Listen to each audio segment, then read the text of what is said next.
ലോകത്തെ മുഴുവൻ ഒരു ഭീമാകാരമായ ഒരു ഫാക്ടറിയായിട്ട്, ഒരു വ്യവസായശാലയാക്കി മാറ്റുകയാണ് ബൂർഷ്വാസി ചെയ്യുന്നത്. അപ്പോൾ അതിൽ നമ്മുടെ അതിൻ്റെ സമയനിഷ്ഠയനുസരിച്ച് അതിൽ ശരീരം അർപ്പിക്കുന്ന തൊഴിലാളികൾ പട്ടാളക്കാരെ പോലെയാണ്. ഓക്കെ, ആ മിലിറ്ററി മെറ്റഫറാണ് അവിടെ ഉപയോഗിക്കുന്നത്. അതായത് അവരുടെ ചലനത്തിൻ്റെ ചിട്ടയും അതിൻ്റെ താളവും ഒക്കെ യന്ത്രസമാനമായിട്ടാണ്.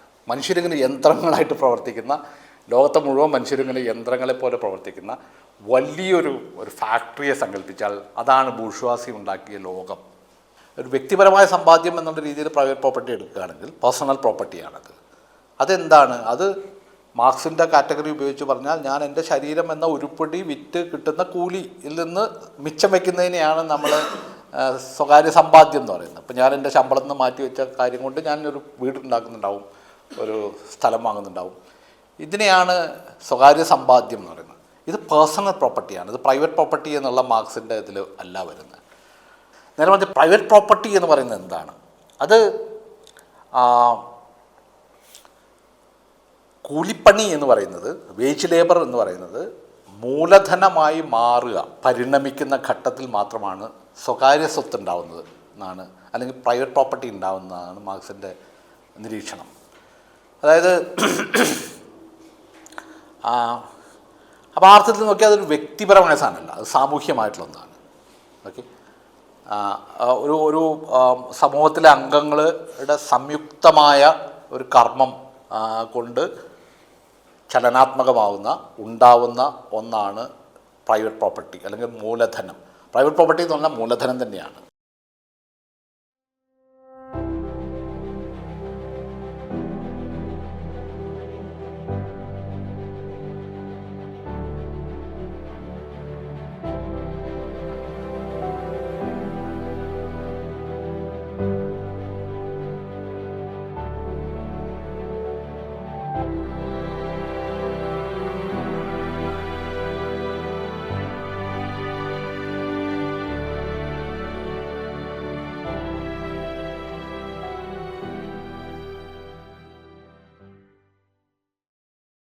കമ്മ്യൂണിസ്റ്റ് മാനിഫെസ്റ്റോ ആണ് ഇന്ന് നമ്മൾ ചർച്ച ചെയ്യാൻ എടുത്തിട്ടുള്ള പുസ്തകം. മാനിഫെസ്റ്റോൻ്റെ ആദ്യത്തെ 2 ഭാഗം മാത്രമാണ്, മുഴുവനല്ല. കമ്മ്യൂണിസ്റ്റ് മാനിഫെസ്റ്റോ എന്നാണ് അറിയപ്പെടുക. പക്ഷേ manifesto of the communist party എന്ന രീതിയിലാണ് ഈ പുസ്തകം മാർക്സും എംഗൽസും കൂടി തയ്യാറാക്കിയിട്ടുള്ളത്. അതിനൊരു പ്രധാന പങ്ക് മാർക്സിനാണെന്നാണ് എംഗൽസ് തന്നെ പറയുന്നത്. 2 പേരും കൂടി എഴുതിയിട്ടുള്ള പുസ്തകങ്ങളിൽ ഏറ്റവും പ്രധാനപ്പെട്ടത് എന്ന് കരുതപ്പെടുന്നത് ഇതാണ്. അതിൽ 848 ഇപ്പം നമ്മളിതുവരെ വായിച്ച ഇതൊക്കെ അതിന് മുമ്പ് ഉള്ളതാണ്. നമ്മൾ തിരഞ്ഞെടുത്ത പുസ്തകങ്ങളും പ്രബന്ധങ്ങളും ഒക്കെ 48 മുമ്പ് ഉള്ളതാണ്. ഇത് അർത്ഥത്തിൽ പറഞ്ഞാൽ കുറച്ച് ഒരു പിൽക്കാല മാർക്സ് എംഗൽസ് കൃതികളിലൊന്നായിട്ട് കരുതപ്പെടുന്ന ഒന്നാണ്. ഇതെല്ലാവർക്കും അറിയുന്നതാണ്. ഞാൻ ഇതിനെപ്പറ്റി മാനിഫെസ്റ്റോ വായിക്കുകയോ അതിൽ ചെറിയ ഭാഗങ്ങളെങ്കിലും വായിക്കുകയോ കേൾക്കുകയോ ചെയ്യാത്ത ആളുകൾ ദുർലഭമായിരിക്കുന്നതാണ് സാധാരണ പറയുക. കാരണം ലോകത്തെ ഏറ്റവും കൂടുതൽ വായിക്കപ്പെട്ട ഗ്രന്ഥങ്ങളിൽ ഒന്നായി കരുതപ്പെടുന്നത് കമ്മ്യൂണിസ്റ്റ് മാനിഫെസ്റ്റോ ആണ്.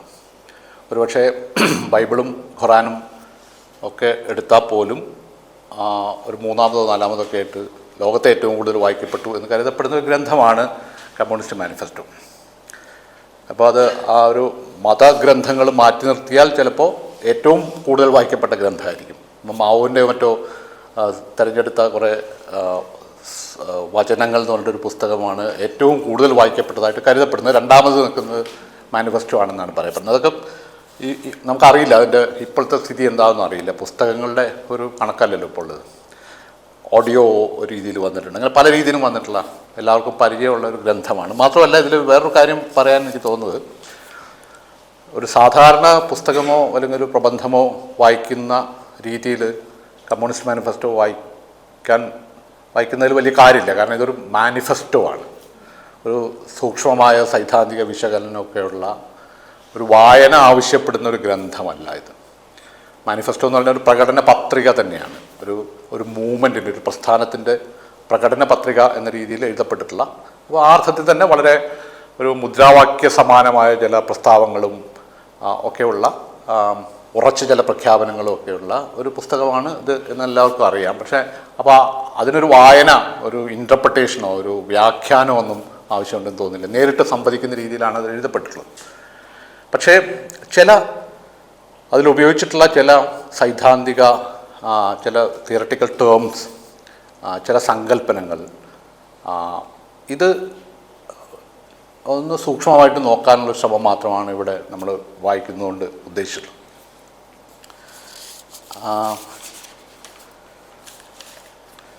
മറ്റൊരു കൗതുകകരമായ ഒരു കാര്യം എന്ന് പറയുന്നത്, ഇത് വെറൊരു പുസ്തകമല്ല. ഇപ്പോൾ ബൈബിൾ വെറൊരു പുസ്തകമല്ല എന്ന് പറയുന്ന പോലെ ഒരു ചരിത്രം അതിലുണ്ട്. മാനിഫെസ്റ്റോയിലും ഒരുപക്ഷെ വളരെ പ്രക്ഷുബ്ധമായൊരു ചരിത്രം ആണ് ഈ പുസ്തകം.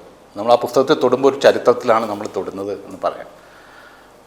ആ ചരിത്രത്തിൽ നിന്ന് അടർത്തി മാറ്റിയിട്ടൊരു പുസ്തകം എന്നുള്ള രീതിയിൽ അതിനെ വായിക്കുക എന്ന് പറയുന്നത് ഇപ്പോൾ ക്രിസ്ത്യാനിറ്റിയുടെ ഹിസ്റ്ററിയിൽ നിന്ന് മാറ്റി നിർത്തി ബൈബിളിനെ വായിക്കുന്ന പോലെ ഉള്ളൊരു സംഗതിയായിരിക്കും. ഞാൻ പറഞ്ഞത് ആ രീതിയിലുള്ള ഒരു രേഖയാണ് കമ്മ്യൂണിസ്റ്റ് മാനിഫെസ്റ്റോ. ലോകത്ത് എല്ലാ ഭാഷകളിലേക്കും ഒരുപാട് ഭാഷകളിലേക്ക് ട്രാൻസ്ലേറ്റ് ചെയ്യപ്പെടുകയൊക്കെ ചെയ്തിട്ടുള്ളതാണ്. പിന്നെ മറ്റൊരു കാര്യം പറയാറുള്ളത്, ഇതിൻ്റെ ഞാനതെപ്പോഴും വളരെ കൗതുകകരമായിട്ടുള്ളൊരു കാര്യമായിട്ട് എടുക്കാറുള്ളത്, ലോകത്ത് ഈ 19ഉം 20ഉം നൂറ്റാണ്ടുകളിൽ ഇറങ്ങിയിട്ടുള്ള ഏറ്റവും അപകടകരമായ പുസ്തകങ്ങൾ എന്ന രീതിയിലൊരു തെരഞ്ഞെടുപ്പ് ഒരു അമേരിക്കൻ വാർത്താമാധ്യമം നടത്തുന്നുണ്ടായിട്ടുണ്ട്. ഹ്യൂമൻ ഇവൻറ്റ്സ് എന്ന് പറയുന്ന ഒരു കൺസർവേറ്റീവ് സ്വഭാവമുള്ള ഒരു വെബ്സൈറ്റാണ്. ആ തെരഞ്ഞെടുപ്പ് വളരെ ചർച്ച ചെയ്യപ്പെടുകയൊക്കെ ചെയ്തിരുന്നു. ഏറ്റവും ഹാംഫുള്ളായിട്ടുള്ള, ഏറ്റവും അപകടകരമായിട്ടുള്ള 10 പുസ്തകങ്ങൾ 19, 20 നൂറ്റാണ്ടുകളിൽ ഇറങ്ങിയിട്ടുള്ള പുസ്തകങ്ങളിൽ അതിലൊന്നാം സ്ഥാനം പിന്നെ കമ്മ്യൂണിസ്റ്റ് മാനിഫെസ്റ്റോയിലാണ്. ആ സെലക്ഷനെ പറ്റി പറയുകയാണെങ്കിൽ ആ സെലക്ഷനിൽ പിന്നെ നീച്ചയുടെ പുസ്തകമുണ്ട്, അതുപോലെ ഹിറ്റ്ലറുടെ ആത്മകഥയുണ്ട്, മാർക്സിൻ്റെ തന്നെ ദസ് ക്യാപിറ്റൽ അതിൽ 6ാമത്തെ സ്ഥാനത്താണ്. ഡാർവിൻ്റെ ജീവിവർഗങ്ങളുടെ ഉത്ഭവം എന്ന് പറയുന്ന പുസ്തകം പോലും അതിൻ്റെ ചുരുക്കപ്പട്ടികയിലോ 11ാമത്തെ പുസ്തകമൊക്കെ ആയിട്ടുണ്ട്. ഇത് പറയാൻ കാരണം എന്ന് വെച്ചാൽ അതിലെ കൗതുകം എന്നുള്ളതിനപ്പുറത്ത് ഇതിലൊരു സത്യമുണ്ട്. കാരണം അത് അത്രയും കൂടുതൽ ഒരു പ്രഹരശേഷിയുള്ള പുസ്തകങ്ങളിലായിട്ട് കരുതപ്പെടുന്ന പുസ്തകങ്ങൾ. അപ്പോൾ കമ്മ്യൂണിസ്റ്റ് മാനിഫെസ്റ്റോനെ വേണമെങ്കിൽ അങ്ങനെ പറയാം. ലോകത്ത് അത്രയും അധികം ഒരു പ്രഹരശേഷി സംഭരിച്ചിട്ടുള്ള ആശയങ്ങളും ധാരണകളും ഒക്കെ ഉണ്ടായി വന്നിട്ടുള്ളത് പക്ഷേ ഈ പുസ്തകത്തിൽ നിന്നാണ് എന്ന് പറയുന്നതിൽ തെറ്റില്ല.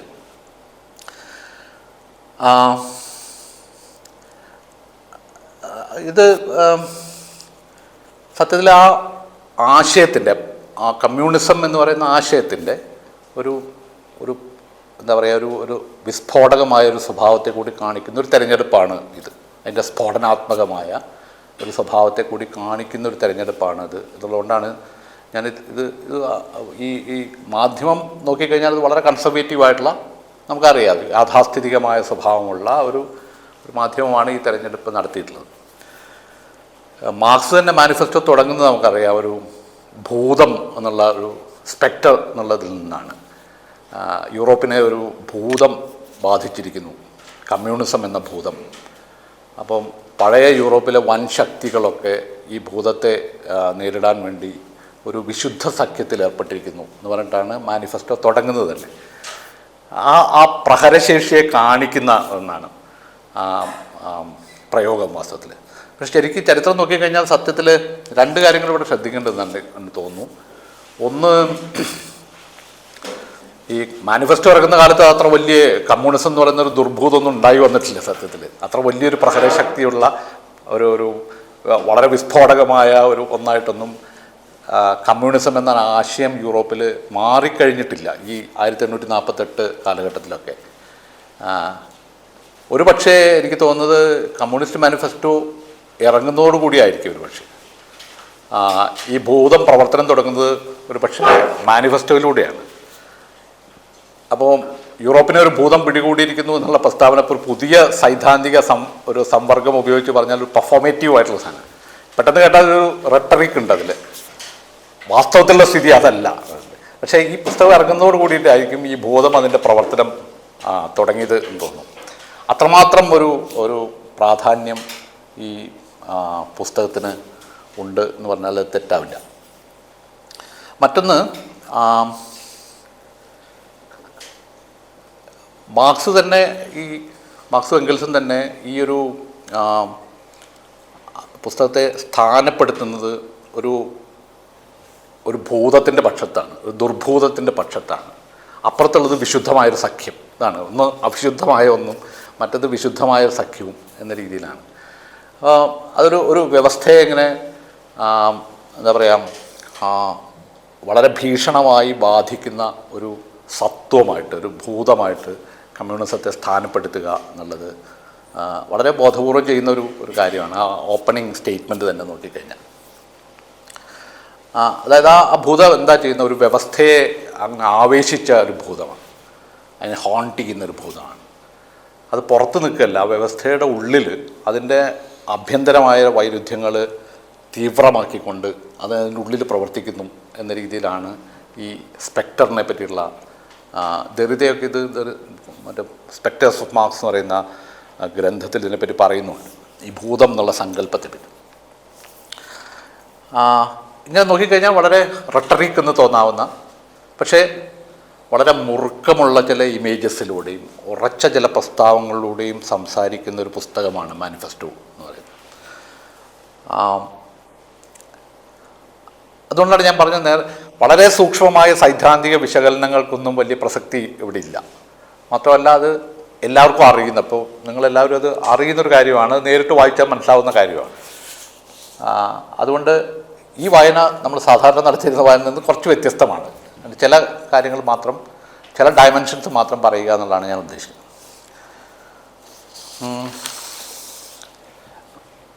ആദ്യത്തെ രണ്ട് ഭാഗങ്ങൾ, ഒന്ന് ബൂർഷ്വാസി ആൻഡ് ദ പ്രോളിറ്റേറിയൻസ് എന്ന് പറയുന്ന ഭാഗം, രണ്ടാമത് പ്രോളിറ്റേറിയൻസ് ആൻഡ് കമ്മ്യൂണിസ്റ്റ് എന്ന് പറയുന്ന ഈ രണ്ട് ഭാഗങ്ങളാണ് പ്രധാനമായിട്ട് ഞാൻ എടുക്കുന്നത്. അതിലൊരു 7 പോയിൻറ്റ്സ് ഒന്ന് ചർച്ച ചെയ്യാമെന്ന് വിചാരിക്കുന്നു.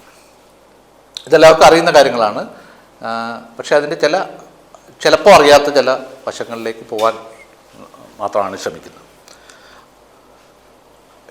മാത്രമല്ല ഇതിനോട് യോജിക്കുകയും വിയോജിക്കുകയും ചെയ്യുന്ന ഒരുപാട് പേരുണ്ട്, വിയോജിക്കുന്ന ഒരുപാട് പേരുണ്ടാവും. പക്ഷെ അതൊക്കെ മാറ്റിവെച്ച് നമ്മളിതിൽ എന്താണ് എന്നുള്ളത് പരിശോധിക്കുക മാത്രമാണ് ഇവിടെ ചെയ്യുന്നത്. അതിൽ ആദ്യത്തെ ഒരു പോയിൻ്റായിട്ട് എനിക്ക് തോന്നുന്നത്, നമ്മൾ സർക്കുലേറ്റ് ചെയ്ത ഡോക്യുമെൻ്റ് ഉണ്ടായിരുന്നു നേരത്തെ, അതിലെ 36-ാമത്തെ പേജിലുള്ളൊരു പ്രസ്താവനയാണ്. അത് ബൂർഷ്വാസിയെക്കുറിച്ച് അല്ലെങ്കിൽ ക്യാപിറ്റലിനെ കുറിച്ചുള്ള ഒരു പ്രസ്താവന. എന്താണത് ചെയ്തത് വാസ്തവത്തിൽ എന്നാണ്. അപ്പോൾ മാർക്സ് പറയുന്നത്, it has simplified the class antagonisms. Society as a whole is more and more splitting up into 2 great hostile camps, into 2 great classes directly facing each other, bourgeoisie and proletariat. ഇതെല്ലാവർക്കും അറിയുന്നൊരു കാര്യമാണ്. Bourgeoisie എന്താണെന്നുള്ളത് ഞാൻ പറയാം. Bourgeoisie ചെയ്തത് സത്യത്തിൽ ഒരു സിംപ്ലിഫിക്കേഷനാണ്. അതുവരെ നിലനിന്നിരുന്ന സാമൂഹ്യ വൈരുദ്ധ്യങ്ങളെ മുഴുവൻ അത് വളരെ സരളമാക്കി മാറ്റി. സമൂഹത്തെ മൊത്തത്തിലെടുത്താൽ അത് 2 ക്യാമ്പാക്കി മാറ്റി എന്നാണ്. ഒന്ന് ബൂർഷ്വാസിയും ഒന്ന് പ്രോളിറ്റേറിയൻസും, തൊഴിലാളിയും വേണമെങ്കിൽ മുതലാളി എന്നുള്ള അർത്ഥത്തിൽ പറയാം. ഈ 2 പക്ഷങ്ങൾ തമ്മിലുള്ള ഒരു അഭിമുഖത്തിലേക്ക് നേരിട്ട് ഉള്ള ഒരു നേരിടലിലേക്ക് ഈ വൈരുദ്ധ്യങ്ങളെ മുഴുവൻ ചുരുക്കി സരളമാക്കി ലളിതമാക്കി എന്നുള്ളതാണ് ഒരു കാര്യം മാർക്സ് പറയുന്നൊരു കാര്യം. ഈ പറഞ്ഞതിനെ ഒന്ന് വിശകലനം ചെയ്ത് കഴിഞ്ഞാൽ അതിൽ 3 കാര്യങ്ങൾ പ്രധാനമാണെന്ന് തോന്നുന്നു. ഒന്ന്, ബൂർഷ്വാസി എന്നുള്ള മാർക്സ് ഉപയോഗിക്കുന്ന വാക്ക്.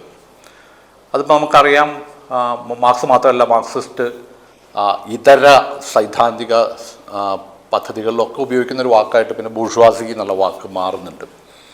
മാർക്സ് എങ്ങനെയാണ്, എന്തർത്ഥത്തിലാണ് ബൂർഷ്വാസി എന്നുള്ള വാക്ക് ഉപയോഗിച്ചതെന്ന് ഒന്ന് ക്ലാരിഫൈ ചെയ്യുന്നത് പ്രധാനമാണെന്ന് തോന്നുന്നു. മറ്റൊന്ന് പ്രോളിറ്റേറിയൻസ് എന്നുള്ള വാക്ക്. അതും ഇതേപോലെ തന്നെ മാർക്സ് ഉപയോഗിക്കുന്ന വളരെ പ്രധാനപ്പെട്ട ഒരു വാക്കായിട്ട് ഉപയോഗിക്കുന്ന ഒന്നാണ് പ്രോളിറ്റേറിയൻസ്. വർക്കേഴ്സ് മാത്രമല്ല, പ്രോളിറ്റേറിയൻസ് എന്നുള്ള വാക്ക്. 3 ആൻറ്റഗോണിസം എന്നുള്ള വാക്ക്. ഈ 3 വാക്കുകളെ 3 സങ്കല്പനങ്ങൾ എന്ന രീതിയിൽ അതിൻ്റെ ചില അടരുകൾ എന്താണെന്ന് നോക്കുക എന്നുള്ളതാണ് ആദ്യം ചെയ്യാൻ ശ്രമിക്കുന്ന ഒരു കാര്യം. ഈ ബൂർഷ്വാസി എന്നുള്ള പദം സത്യത്തിൽ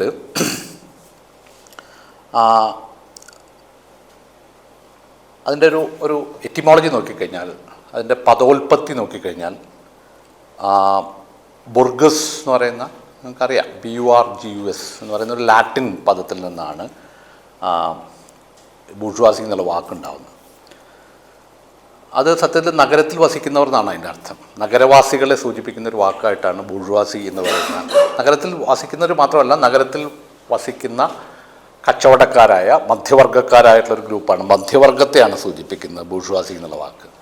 പക്ഷേ അന്ന് മാർക്സിൻ്റെ കാലത്ത് നമ്മൾ നോക്കിയറിയാം, ഇൻഡസ്ട്രിയൽ റവല്യൂഷൻ്റെയൊക്കെ ഒരു കാലം, കച്ചവടത്തിലൂടെയും ഈ പറഞ്ഞ ചെറുകിട വ്യവസായങ്ങളിലൂടെയും വൻകിട വ്യവസായങ്ങളിലൂടെയൊക്കെ ഈ മധ്യവർഗം വലിയൊരു സമ്പന്ന വർഗമായിട്ട് മാറുക. ആ ഒരു വിഭാഗത്തെ സൂചിപ്പിക്കുന്ന വാക്കായിട്ടാണ് ഈ ബൂർഷ്വാസി എന്നുള്ള വാക്ക് മാർക്സ് ഉപയോഗിക്കുന്നത്. അതിന് എംഗൽസ്, ഈ കമ്മ്യൂണിസ്റ്റ് മാനിഫെസ്റ്റോൻ്റെ ആ ഭാഗത്ത് എംഗൽസ് കൊടുക്കുന്ന ഒരു അടിക്കുറിപ്പുണ്ട്. ആ ഫുട് നോട്ട് വളരെ പ്രധാനമാണ്. ഒരു സൈദ്ധാന്തികമായ ഒരു അന്വേഷണത്തിന് വളരെ പ്രധാനമായ അടിക്കുറിപ്പുകളാണ് എംഗൽസ് അതിന് കൊടുക്കുന്നത്, ഓരോ വാക്കിനും.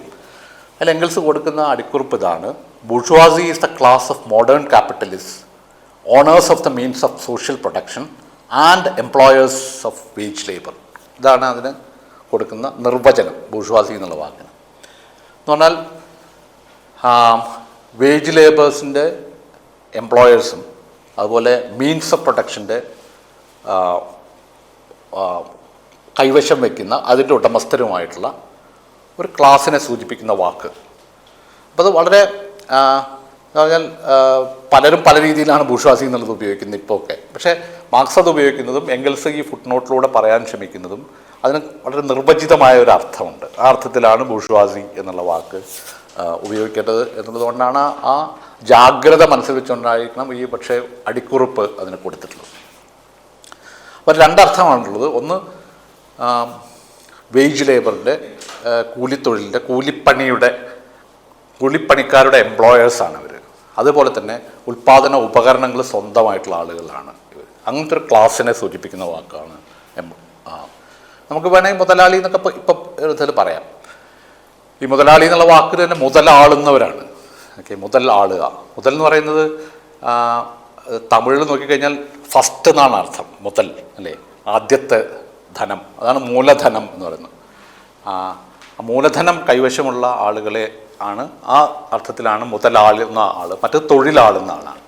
തൊഴിൽ ചെയ്യാനുള്ള ശക്തി മാത്രം കൈയാളുന്ന ആൾ എന്നുള്ളതാണ് തൊഴിലാളി എന്നുള്ള വാക്ക് വരികയും ചെയ്യുന്നത്. അപ്പോൾ ഇതിൽ രണ്ടാമത്തേത് ഈ പ്രോലിറ്റേറിയൻ. അപ്പോൾ ഇതാണ് ബൂർഷ്വാസി എന്നുള്ള വാക്കിൻ്റെ അർത്ഥം. ഇത് ശരിക്കും മാർക്സിൻ്റെ മാത്രമല്ല, ഞാൻ പറഞ്ഞു, മാർക്സിസ്റ്റ് ഇതര സൈദ്ധാന്തിക പരിശ്രമങ്ങൾ നടത്തുന്ന ആളുകളൊക്കെ ഉപയോഗിക്കുന്ന ഒരു വാക്കായിട്ടാണ് ബൂർഷ്വാസി പിന്നീട് മാറുകയുണ്ടായിട്ടുള്ളത്. ഈ പ്രോലിറ്റേറിയൻസ് എന്ന് പറയുന്ന വാക്കും ഇതേപോലെ തന്നെ ഒരു ലാറ്റിൻ ഇതിൽ നിന്നാണ്. പ്രോലെസ് എന്ന് പറയുന്ന ഒരു ലാറ്റിൻ റൂട്ടാണ് അതിനുള്ളത്. അതിന് എംഗൽസ് കൊടുക്കുന്ന ഒരു അടിക്കുറിപ്പുണ്ട്. ഈ അടിക്കുറിപ്പുകൾ വളരെ പ്രധാനമാണെന്ന് തോന്നുന്നു, എനിക്കത് വായിക്കുമ്പോൾ വളരെ പ്രധാനമായിട്ട് തോന്നുന്നു. എംഗൽസ് കൊടുക്കുന്ന അടിക്കുറിപ്പ് ഇതാണ്: by proletariat the class of modern wage labourers who, having no means of protection of their own, are reduced to selling their labor power in order to live. വളരെ ലളിതമാണ്. പ്രോലിറ്റേറിയൻ എന്ന് പറഞ്ഞാൽ ഇതാണ്: സ്വന്തമായി ഒന്നുമില്ലാത്ത ആളുകൾ എന്ന് പറഞ്ഞാൽ ശരീരം മാത്രം സ്വന്തമായിട്ടുള്ള ആളുകൾ. ഇതാണ് പ്രോലിസ് എന്നുള്ള വാക്കിന് ഉള്ളൊരർത്ഥം. സന്താനോൽപാദന ശേഷി മാത്രം സ്വന്തമായുള്ള ആളുകൾ എന്നാണ്. ശരീരത്തിൻ്റെ ജൈവികമായ നിലനിൽപ്പിന് ആവശ്യമായ ശേഷികൾ മാത്രം സ്വന്തമായിട്ടുള്ള ആളുകൾ. മറ്റൊരു സ്വത്ത്, സ്വം എന്ന് പറയാവുന്ന ഒന്ന്, നിസ്വർ എന്നൊക്കെ നമ്മൾ പറയില്ലേ, ഈ ഒരു വിഭാഗത്തെ സൂചിപ്പിക്കുന്ന വാക്കായിട്ടാണ് പ്രോലിറ്റേറിയൻസ് എന്നുള്ള വാക്ക് ഉണ്ടാകുന്നത്. അപ്പോൾ ഒന്ന് മുതൽ ആളുന്നവരും, ഒന്ന് ഈ ശരീരം മാത്രം ആളുന്നവരും, കൈവശമുള്ളവരും, കൈയാളുന്നവരും എന്നുള്ള അർത്ഥത്തിലാണ് ഈ രണ്ട് വാക്കുകൾ ഉപയോഗിക്കുന്നത്. ഈ ഫുട് നോട്ട് പേജ് 35 ഞാൻ നേരത്തെ കൊടുത്തിരുന്ന ഇതിൽ. ഈ റോമിലെ ഒരു പ്രാചീന റോമിലുള്ള ഏറ്റവും താഴെക്കടയിൽ ഉള്ള പൗരന്മാരെ സൂചിപ്പിക്കുന്ന ഒരു വാക്കായിരുന്നു ഈ പ്രൊലിസ് എന്നുള്ള വാക്ക്.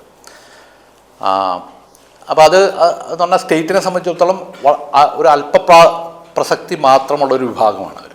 ഓക്കെ, വലിയ പ്രാധാന്യമൊന്നുമില്ല, കാരണം കയ്യിലൊന്നും ഇല്ലാത്ത ആളുകളാണ്. ആ ഒരു വിഭാഗത്തെ സൂചിപ്പിക്കുന്ന വാക്കാണ് പ്രോലിറ്റേറിയസ് എന്നുള്ള വാക്ക്. ഇതിൽ നിന്നൊക്കെയാണ് ഈ വാക്ക് മാർക്സ്. അപ്പോൾ ആ ശ്രദ്ധ വളരെ പ്രധാനമാണ്. ഈ ഒരു വാക്ക് എടുക്കുകയും ആ വാക്ക് ഉപയോഗിക്കുകയും ചെയ്യുന്നതിൻ്റെ ശ്രദ്ധ എന്ന് പറയുന്നത് വളരെ പ്രധാനമാണ്. ആ ഫുട് നോട്ടിൽ അത് കാണുകയും. മറ്റേത് ഞാൻ പറഞ്ഞു, തൊഴിലാളിയുടെ ഒരു അവസ്ഥ, അത് വീണ്ടും ആവർത്തിക്കുകയാണ്. ഈ ശരീരം മാത്രം, ബെയർ ആയിട്ടുള്ള ഈ ബോഡി മാത്രം സ്വന്തമായിട്ടുള്ള ആളുകൾ എന്നാണ് അതിൻ്റെ അർത്ഥം. അവർക്കെന്താണ് അത് നമ്മൾ നേരത്തെ പറഞ്ഞു, ഈ ശരീരം വിൽക്കാനുള്ള സ്വാതന്ത്ര്യമുണ്ട്. ഇതാണ് ഈ ഒരു ബൂർഷ്വാസിയുടെ ഒരു കാലഘട്ടത്തിൽ സംഭവിക്കുന്നത്. ഈ ശരീരം വിൽക്കാൻ കഴിയുന്നു എന്നതാണ്. അതായത് ഇതൊരു ഉരുപ്പടിയാണ്, ഇതെനിക്ക് വിൽക്കാൻ കഴിയും. അത് മുമ്പില്ലാത്തൊരു സിറ്റുവേഷനാണ്. ഇപ്പോൾ ഫ്യൂഡൽ അല്ലെങ്കിൽ ലോർഡ് സിസ്റ്റത്തിലൊന്നും ഇല്ലാത്തൊരു സംവിധാനമാണ് കൂലിപ്പണി എന്ന് പറയുന്നത്. ഇത് നമ്മൾ കഴിഞ്ഞ ഇതിലത് പറയും ചെയ്തു. ഈ ശേഷി എനിക്ക് വിൽക്കാൻ കഴിയും. ഈ ശേഷി തന്നെ ഒരു കമോഡിറ്റിയായി മാറുന്നു. കമോഡിഫിക്കേഷൻ ഓഫ് ലേബർ എന്ന് പറയുന്ന ഒരു സവിശേഷമായ ഒരു ഒരു ഒരു സന്ദർഭമാണ് ബൂർഷ്വാസിയുടെ കാലഘട്ടം എന്ന് പറയുന്നത് എന്നാണ് മാർക്സിൻ്റെ ഒരു വാദം.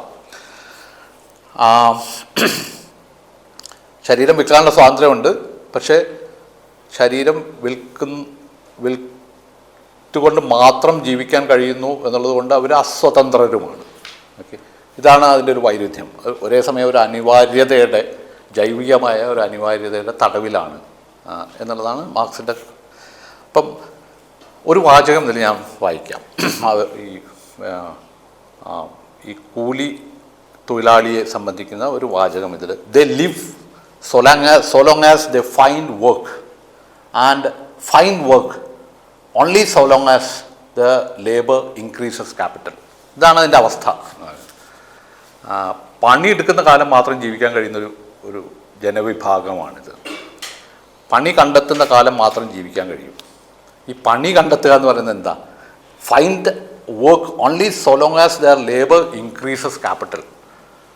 എത്ര കാലം മൂലധനത്തിൻ്റെ വാല്യൂ വർദ്ധിപ്പിക്കാൻ കഴിയുന്നു അത്ര കാലം മാത്രം പണി കണ്ടെത്താൻ കഴിയുന്ന വിഭാഗം. ഇതാണ് മാർക്സ് പ്രോലിറ്റേറിയൻസിനെ പറ്റി, മാർക്സും എംഗൽസും നടത്തുന്ന ഒരു നിരീക്ഷണം. ഒന്നുകൂടി പറയുകയാണെങ്കിൽ, എത്ര കാലം പണിയെടുക്കാൻ കഴിയുന്നു അത്ര കാലം മാത്രം ജീവിക്കുന്ന, എത്ര കാലം മൂലധനം വർദ്ധിപ്പിക്കാൻ കഴിയുന്നു അത്രയും കാലം മാത്രം പണി കണ്ടെത്താൻ കഴിയുന്ന ഒരു വിഭാഗം. ഇതാണ് പറയുന്നത്. ഇത് വേണമെങ്കിൽ ഈ മൂലധനത്തിൽ ഇത് നമ്മുടെ ഏതോ ഒരു ഇതിൽ ചില ആവർത്തനങ്ങൾ ഉണ്ടാവും, നിങ്ങൾ ക്ഷമിക്കുക. ഈ മൂലധനത്തിൽ മാർക്സ് ഉപയോഗിക്കുന്ന ഒരു മെറ്റഫറുണ്ട്. അത് വളരെ പ്രധാനപ്പെട്ട ഒരു മെറ്റഫറാണ് വാമ്പയർ എന്നുള്ള മെറ്റഫർ. വാമ്പയർ എന്ന് പറയുന്നത് ഒരു രക്തരക്ഷസ് എന്നൊക്കെ വേണമെങ്കിൽ പറയാം. ഡ്രാക്കുളയൊക്കെ പറയുന്ന പോലെ വാമ്പയർ, മൂലധനം ഒരു വാമ്പയർ ലൈക്ക് ഫിനോമിനൻ ആണ് എന്ന് മാർക്സ്. ഈ വാമ്പയറിൻ്റെ ഒരു സ്വഭാവം എന്ന് പറഞ്ഞാൽ അതിൻ്റെ ജീവിതം എന്ന് പറഞ്ഞാൽ ഒരു മരണാനന്തര ജീവിതമാണ്. മരിച്ചു കഴിഞ്ഞത് ഓൾറെഡി. രക്തരക്ഷസ് എന്ന് പറഞ്ഞാൽ മരിച്ചു കഴിഞ്ഞാണ്. ഡ്രാക്കുള എന്നൊക്കെ പറയുന്നത് മരിച്ചു കഴിഞ്ഞ ആളാണ്. അത് മരണത്തെ അതിജീവിക്കുകയാണ്. ഓക്കെ, ഒരു മരണാനന്തര ജീവിതമാണ് ഇതിനുള്ളത്. ക്യാപിറ്റൽ ഇതുപോലെയാണെന്നാണ് മാർക്സിൻ്റെ വാദം. എന്ന് പറയാൻ കാരണം വെച്ചാൽ, ക്യാപിറ്റൽ എന്ന് പറഞ്ഞാൽ എന്താ? മറ്റാരോ മുമ്പ് പണിയെടുത്ത അധ്വാനം ആണ്. ഡെഡ് ലേബറാണ്, അല്ലേ? മൃതമായ അധ്വാനമാണ് ക്യാപിറ്റൽ എന്നാണ് മാർക്സ്. അപ്പോൾ അത് മരിച്ചു കഴിഞ്ഞു, ഓൾറെഡി മരിച്ചു കഴിഞ്ഞാൽ പാസ്റ്റ് ലേബറാണ്, മുൻകാലത്തെ അധ്വാനമാണ് മൂലധനം. പക്ഷെ അത് നിലനിൽക്കുന്നു, ഇപ്പോഴും ജീവിക്കുകയാണ്. മരിച്ചതിങ്ങനെ ജീവിക്കാറ്. എന്തുകൊണ്ട്, എങ്ങനെയാണ് അത് ജീവിക്കുന്നത്? അത് ലിവിങ് ലേബറിൻ്റെ ചോര കുടിച്ചുകൊണ്ട് ജീവിക്കുന്നു എന്നാണ്. വീണ്ടും ഡ്രാക്കുളയെ ഓർക്കുക, എന്നുള്ളത് വാമ്പയറിനെ ഓർക്കുക. എത്ര കാലം അതിന് ആ ചോര കുടിക്കാൻ പറ്റുന്നു അത്ര കാലം മാത്രമേ അതിന് ജീവിക്കാൻ പറ്റും. ലിവിങ് ലേബർ എന്ന് പറഞ്ഞാൽ ജീവിക്കുന്ന അധ്വാനം, അല്ലേ? പണി, കൂലിപ്പണി. അപ്പോൾ ഈ ലിവിങ് ലേബറിൻ്റെ ചോര കുടിക്കുന്ന കാലം മാത്രം അതിന് ജീവിക്കാൻ പറ്റും. അതില്ലെങ്കിൽ അത് അട്ട കൊഴിഞ്ഞു വീഴുന്ന പോലെ കൊഴിഞ്ഞു വീഴും എന്നുള്ളതാണ് ആ സങ്കല്പം. അപ്പോൾ എത്ര കാലം ഇത് തുടരുന്നു അത്ര കാലം മാത്രമാണ് മൂലധനത്തിന് നിലനിൽക്കാൻ പറ്റുക. അതേപോലെ തന്നെ എത്ര കാലം ഇതിന് ചോര കൊടുക്കാൻ കഴിയുന്നു അത്ര കാലം മാത്രമാണ് ഈ കൂലിത്തൊഴിലാളിക്ക് ജീവിക്കാൻ പറ്റുക. ഇതാണ് തമ്മിലുള്ള ബന്ധം എന്ന് പറയുന്നത്. അപ്പോൾ ചോര ഊറ്റുന്നവരും ചോര കുടിക്കുന്നവരും തമ്മിലുള്ള ബന്ധമാണ്. രണ്ടും പരസ്പര ബന്ധിതമാണ്. ചോര കൊടുക്കുന്നതുകൊണ്ടാണ് അത് ജീവിക്കുന്നത്, ചോര ഊറ്റാൻ നിങ്ങൾ ശരീരം വിട്ടുകൊടുക്കുന്നതുകൊണ്ടാണ് നിങ്ങൾ ജീവിക്കുന്നത്. ഇതാണ് ഈ ഒരു വൈരുദ്ധ്യം. ഇതിനെ സൂചിപ്പിക്കുന്ന വാക്കായിട്ടാണ് മാർക്സ് ആൻറ്റഗോണിസം എന്നുള്ള വാക്ക് ഉപയോഗിക്കുന്നത്. അപ്പോൾ എന്തുകൊണ്ടാണ് ആൻറ്റഗോണിസം എന്നുള്ള വാക്ക് ഉപയോഗിക്കുന്നതെന്നും വളരെ പ്രധാനമാണ്. ഇത് പിന്നീട് തിയറിയിലൊക്കെ പ്രധാനപ്പെട്ടൊരു വാക്കായിട്ടും ഉപയോഗിക്കുന്ന ഒന്നാണ് ആൻറ്റഗോണിസം എന്നുള്ള വാക്ക്. അഗോണിസം അല്ല ആൻറ്റഗോണിസം. ഇത് തമ്മിലുള്ള വ്യത്യാസം എന്ന് പറയുന്നത്, അഗോണിസം എന്ന് പറയുന്നത് ഒരു തരം ശത്രുതയാണ്, മത്സരാധിഷ്ഠിതമായ ശത്രുതയാണ്. നിങ്ങൾ പൊതു താല്പര്യത്തിന് വേണ്ടി നിങ്ങൾ മത്സരിക്കുമ്പോൾ മറ്റേ ആൾ നിങ്ങളുടെ ശത്രുവാകും. നേരം ആൻറ്റഗോണിസം എന്ന് പറഞ്ഞാൽ എതിർപക്ഷം എന്നുള്ള അർത്ഥമാണ്, എതിരിയാണ്. എതിരി ശത്രു ആയിക്കൊള്ളുന്നില്ല. ശത്രുത എന്ന് പറയുന്നത്, എനിമിറ്റി എന്ന് പറയുന്നത് ആൻറ്റഗോണിസം എന്ന് പറയുന്നത്, അഗോണിസം എന്ന് പറയുന്നതല്ല, ആൻറ്റഗോണിസം. അപ്പോൾ ഇതിൻ്റെ പ്രത്യേകത എന്താ? രണ്ടുപേരും രണ്ട് താല്പര്യങ്ങളാണ്. ഓക്കെ, രണ്ട് താല്പര്യങ്ങളുള്ളവർ പരസ്പരം ബന്ധപ്പെട്ടിരിക്കുന്നു. കാരണം ഒരു താല്പര്യത്തിന് നിലനിൽക്കണമെങ്കിൽ മറ്റത് വേണം. ഓക്കെ, ഈ രീതിയിൽ പരസ്പര ബന്ധിതമായ എന്നാൽ പരസ്പര വിരുദ്ധമായ രണ്ട് പക്ഷങ്ങൾ തമ്മിലുള്ള ഒരു മുഖാമുഖത്തെയാണ് ഇവിടെ ആൻറ്റഗോണിസം എന്നുള്ള വാക്കുകൊണ്ട് മാർക്സ് സൂചിപ്പിക്കുന്നത്. അതിന് പ്രത്യേകത എന്ന് വെച്ചാൽ ഒരു വിഭാഗത്തിന്, ഈ എതിർപക്ഷത്ത് നിൽക്കുന്ന ഈ പക്ഷവും എതിർപക്ഷവും തമ്മിൽ ഉള്ള ബന്ധത്തിൻ്റെ ഒരു പ്രത്യേകത എന്ന് പറയുന്നത്, ഒരു പക്ഷത്തിൻ്റെ ഐഡൻറ്റിറ്റിയെ നിർണ്ണയിക്കുന്നത് മറുപക്ഷമാണ്. അപ്പോൾ തൊഴിലാളിയാവുന്നത് എങ്ങനെയാണ്? തൊഴിലാളിക്ക് ഒരു ഐഡൻറ്റിറ്റി ഉണ്ടാകുന്ന ഐഡൻറ്റിറ്റി എന്ന് പറയുന്നത് തന്നെ ആൻറ്റഗോണിസ്റ്റിക്കലി കോൺസ്റ്റിറ്റ്യൂട്ടഡ് ആയിട്ടുള്ള ഐഡൻറ്റിറ്റിയാണ്. തൊഴിലാളിക്ക് സ്വത്വമൊന്നുമില്ല, ഒരു സ്വത്വമൊന്നുമില്ല, എസൻസ് ഒന്നുമില്ല. ഇന്നത് തൊഴിലാളിയാണ്, അങ്ങനെ ഒരു എസൻസ് ഇല്ല. അപ്പോൾ ആ തൊഴിലാളിയുടെ ഐഡൻറ്റിറ്റി എന്ന് പറയുന്നത് ആൻറ്റഗോണിസത്തിലൂടെ ഉണ്ടാകുന്ന ഒരു ഐഡൻറ്റിറ്റിയാണ്. മുതലാളി അങ്ങനെ തന്നെയാണ്. അപ്പോൾ ഈ ആൻറ്റഗോണിസ്റ്റിക്കലി കോൺസ്റ്റിറ്റ്യൂട്ടഡ് ആയിട്ടുള്ള ഐഡൻറ്റിറ്റിയാണ് ഈ പക്ഷത്തിനും ആ പക്ഷത്തിനും ഉള്ളത്. ഓക്കെ, മാത്രമല്ല രണ്ട് പക്ഷങ്ങൾക്കും പരസ്പരം ആവശ്യമുണ്ട്. അത് നമ്മൾ നേരത്തെ പറഞ്ഞു. അതുകൊണ്ട് തന്നെ എതിർപക്ഷത്തെ നശിപ്പിക്കാൻ പറ്റില്ല എനിക്ക്. കാരണം എതിർപക്ഷത്തെ നശിപ്പിക്കുക എന്ന് പറഞ്ഞാൽ എൻ്റെ കണ്ടീഷൻസ് ഓഫ് എക്സിസ്റ്റൻസിനെ ഇല്ലാതാക്കുക എന്നാണ് അതിൻ്റെ അർത്ഥം.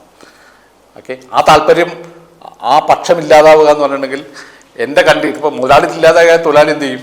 അതുപോലെ തൊഴിലാളി ഇല്ലാതായ മുതലാളി എന്ത് ചെയ്യും? അപ്പോൾ ഇതാണ് ഈ ഒരു വൈരുദ്ധ്യം, ക്ലാസ് ആൻറ്റഗോണിസം എന്ന് മാർക്സ് സൂചിപ്പിക്കുന്നത്.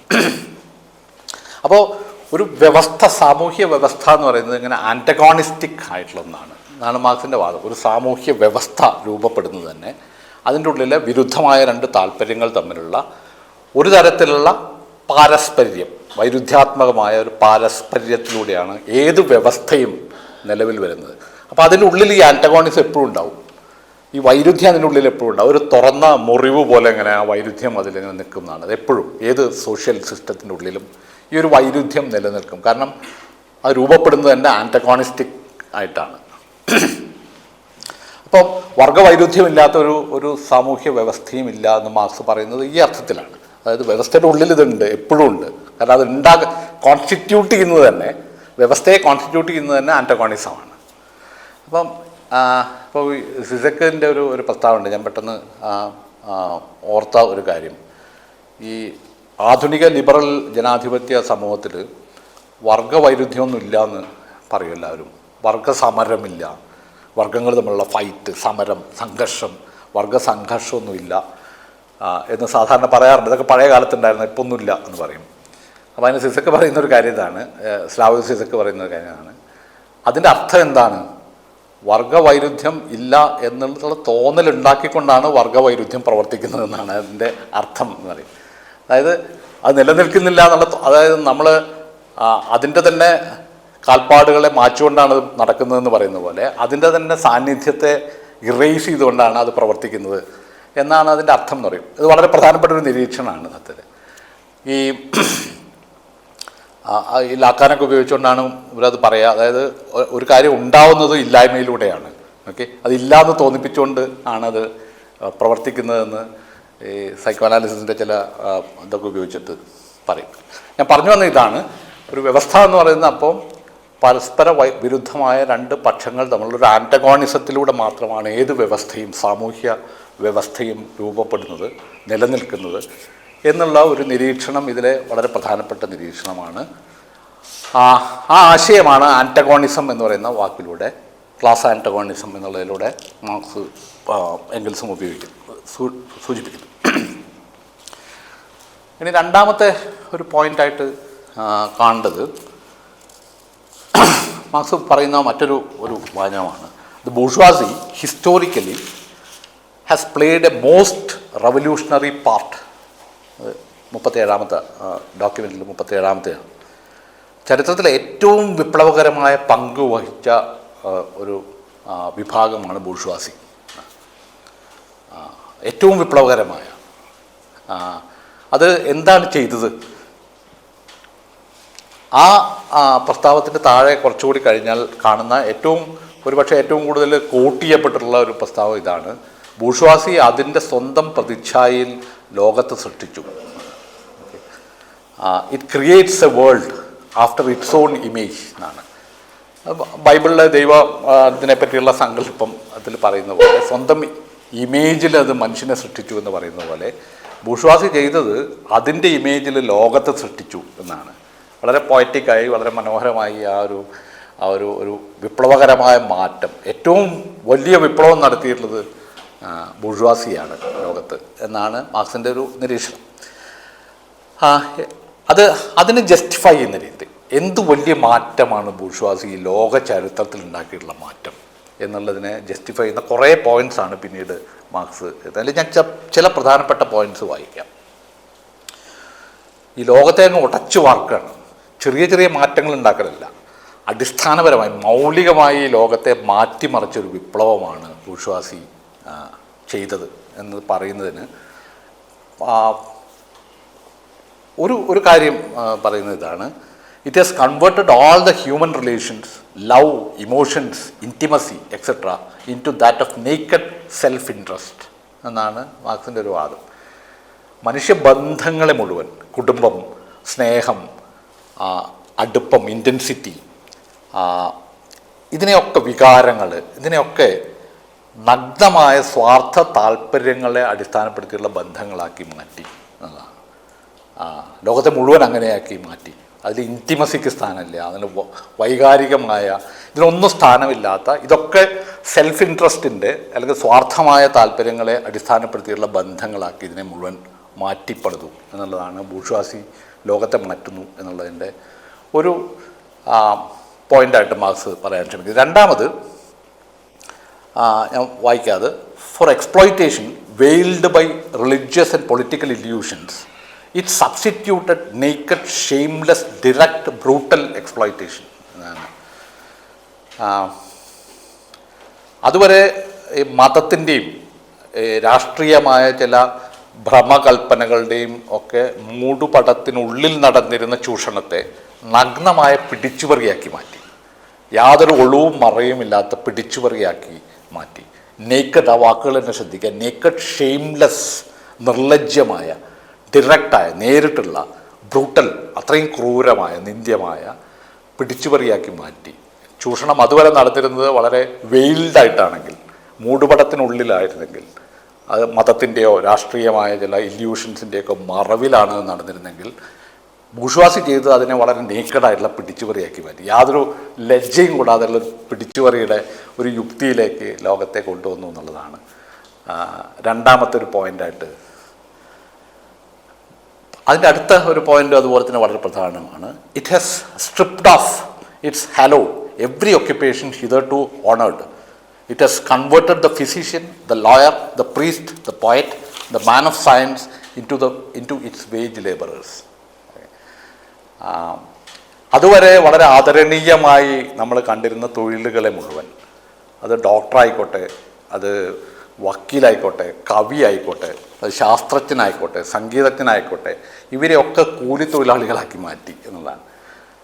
അതിൻ്റെ മുഴുവൻ ഈ പറഞ്ഞ പോലെയുള്ള വെയിലൊക്കെ എടുത്ത് മാറ്റി, അതിൻ്റെ ആവരണങ്ങളൊക്കെ, മുഖാവരണങ്ങളൊക്കെ എടുത്ത് മാറ്റി ഈ തൊഴിലുകളെ മുഴുവൻ കൂലിത്തൊഴിലുകളാക്കി മാറ്റി, കൂലിക്ക് പണിയെടുക്കുന്ന ആളുകളാക്കി. കവികളെയും കലാകാരന്മാരെയും ഡോക്ടറെയും വൈദ്യരെയും അതുപോലെ വക്കീലിനെയും പുരോഹിതരെയും ഒക്കെ കൂലിത്തൊഴിലാളിയാക്കി മാറ്റി എന്നുള്ളതാണ് അതിൻ്റെ മറ്റൊരു മാറ്റമായിട്ട് മാർക്സ് പറയുന്നത്.